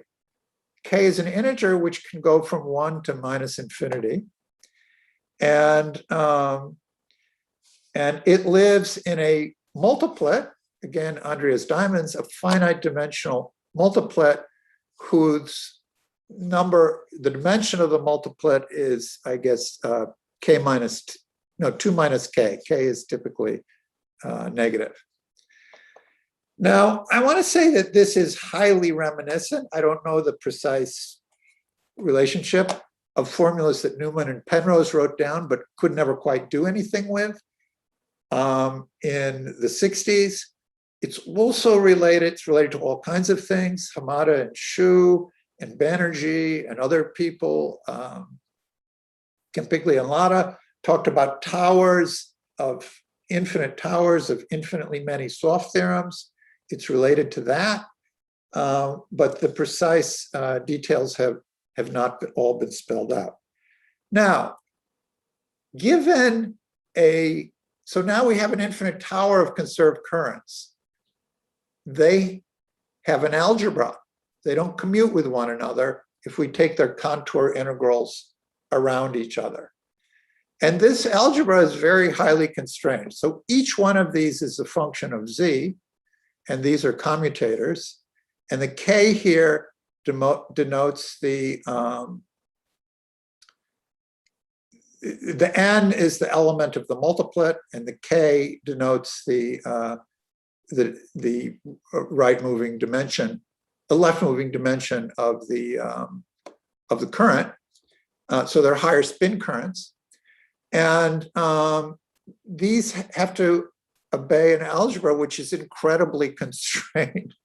It has to obey the Jacobi identity. It has to be considered with left and right conformal invariants. And so we computed that with my collaborators, and I computed that. And there it is. You can verify. Oh, and it also has to be invariant on Poincare invariance, which shifts k by 1. So ordinary translations shift k by 1. So in fact, these, shift k by 1. So these have to form a multiplet under the Poincare group. And so these are then symmetries of nature. Now, one of the things that you can show, so the k equals 1 corresponds to supertranslations. K equals 0 corresponds to what's called super rotations. k equals -1 are related to the sub-subleading soft graviton theorem, which not a catchy name for, but been discussed before. You can show that if you have the first three, you can generate the rest. So we don't have, they don't all constrain the S matrix further. In other words, if the S matrix is consistent with the symmetries obeyed by the first three, then it will be consistent with all of them. And indeed, there's been a lot of work showing that a lot of scattering elements, 3-point functions, operator product expansions, and so on, which Andrea are simply determined by these symmetries without actually doing any calculation. There are also memory effects associated with these. The leading one is the usual memory effect. The subleading one, which there's a proposal, I don't know how likely it is, but there is a proposal to measure it at LIGO. It's called spin memory. It acts on things that are rotating. The subsequent ones have not been, what the observable memory consequence is, has not been worked out. Though I should say that as we go to, these are related to higher and higher powers of U, which are related to higher and higher powers of 1 over R. So these are going to become harder and harder to measure. You know, for example, in the LIGO event, the subleading effect, it's suppressed by a power of, you know, the size of the black hole to the distance of the black hole. So these things are going to be, I'm not trying to advertise that we're going to measure these anytime soon, but they're there. They're interesting physical things that are there. Now, for various reasons, which I won't explain, we know that this is not the end of the story. This is a subsector of the symmetries, and I will. So there's a lot more to do, and in the same paper, we also treated gluons and gluons and gravitons together. But since this is on gravitational scattering, I left that out. And so in conclusion, gravitational scattering is a rich problem theoretically, as well, of course, as experimentally. And there's new ways of thinking about it, from estimate of opportunities, soft theorems, and the celestial reformulation. And much has been learned, but much more is left to be understood. I'll stop there. Okay. Thank you for a very nice talk. So we can take time for a couple of questions. I guess it's getting a little late in Europe, but hopefully not too late. So go ahead if there are questions. Steve, Gabriele speaking. I don't know if I can raise my hand, but I can talk. Okay. So thank you, Andy, for the very nice talk. One thing which I was wondering, if in view of this bottom-up approach that you described, can you interpret in terms of the celestial amplitudes the results which are known now on gravitational scattering of massless particles that have been known for a long time, like the things that Russo was talking about, leading Eikonal or beyond leading Eikonal. I wonder, because since you have to do this transform from energy to this what is called this conformal weight, can you describe this process as a function of energy and angular momentum? In the usual approach, what we diagonalize in the initial state is the total energy and total angular momentum of the system. So I don't know whether there will be enough information for you to build up your celestial amplitudes by the appropriate transform? Have you thought about the well, implication? yeah. First of all, the transform only came in, the relationship between the soft theorems, the memory effect, and the asymptotic symmetries doesn't require the notion of the transform. That can be perfectly well, and indeed was for a long time discussed in ordinary momentum space. Oh, okay.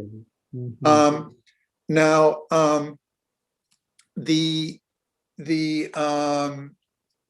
so when you do the transform, however, there are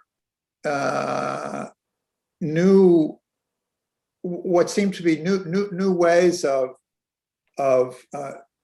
it reorganizes the data, and things which are obvious in one picture are not obvious in another.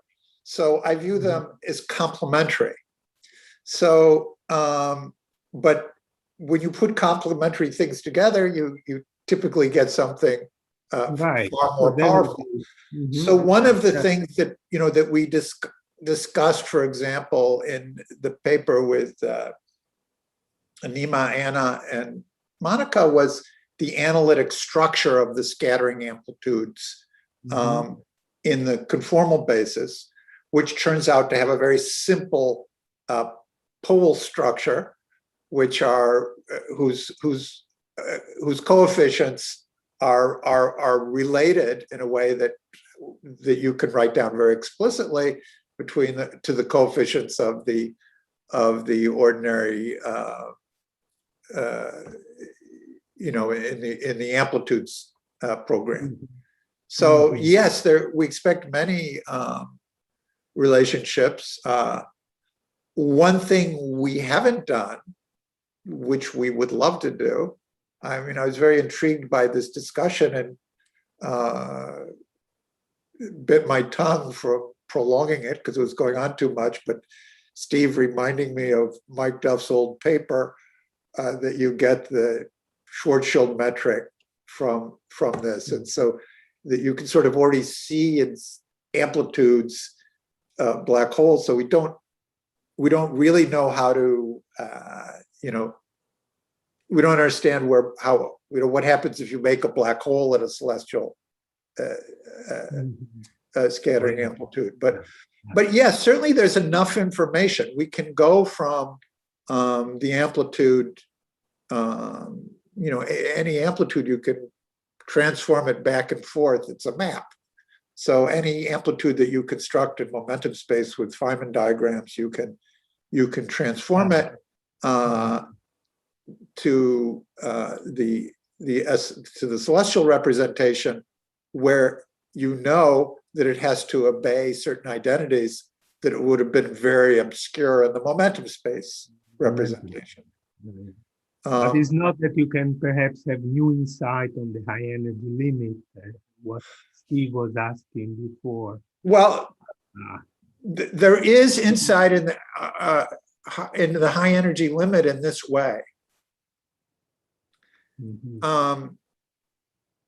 One would have liked in the amplitudes program, especially when discussing gravity, quantum gravity, not so much in classical gravity, but in quantum gravity, to put in the constraint that the theory be well behaved in the ultraviolet. And that's hard to do. It's hard to know what collection of interactions that give a scattering amplitude will add up to something which is well behaved in the ultraviolet. But in the celestial basis, the Mellon transform simply does not exist unless the momentum scattering amplitudes are exponentially damped in the UV. And you know that if they're exponentially damped in the UV, you know something about the analytic structure, as we showed in our paper, that there's no poles in the positive, the whole positive plane the S matrix is analytic of the whole positive weight plane. We no longer talk about Mandelstam, right? We talk about the whole positive. You work in the complex boost weight plane, and it has to be analytic there. And so in the celestial formulation, you don't even have the freedom of discussing theories which are ill-behaved in the ultraviolet. It's baked in from the beginning. So that's a nice feature which I wasn't really discussing here, but it's okay. Well, thank you very much. Look forward to more discussions in the coming days. Okay, thanks. Maybe one more question, given the time, if there are any. Sasha. Hi, Andy. Thanks for a great talk. Sasha. So one connection in flat space between the UV properties and IR properties that people have been using a lot and recently also is dispersion relations.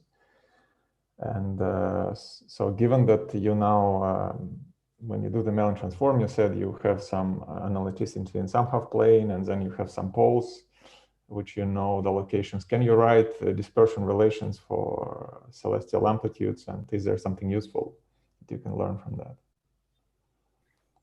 I mean, I think the answer should be yes.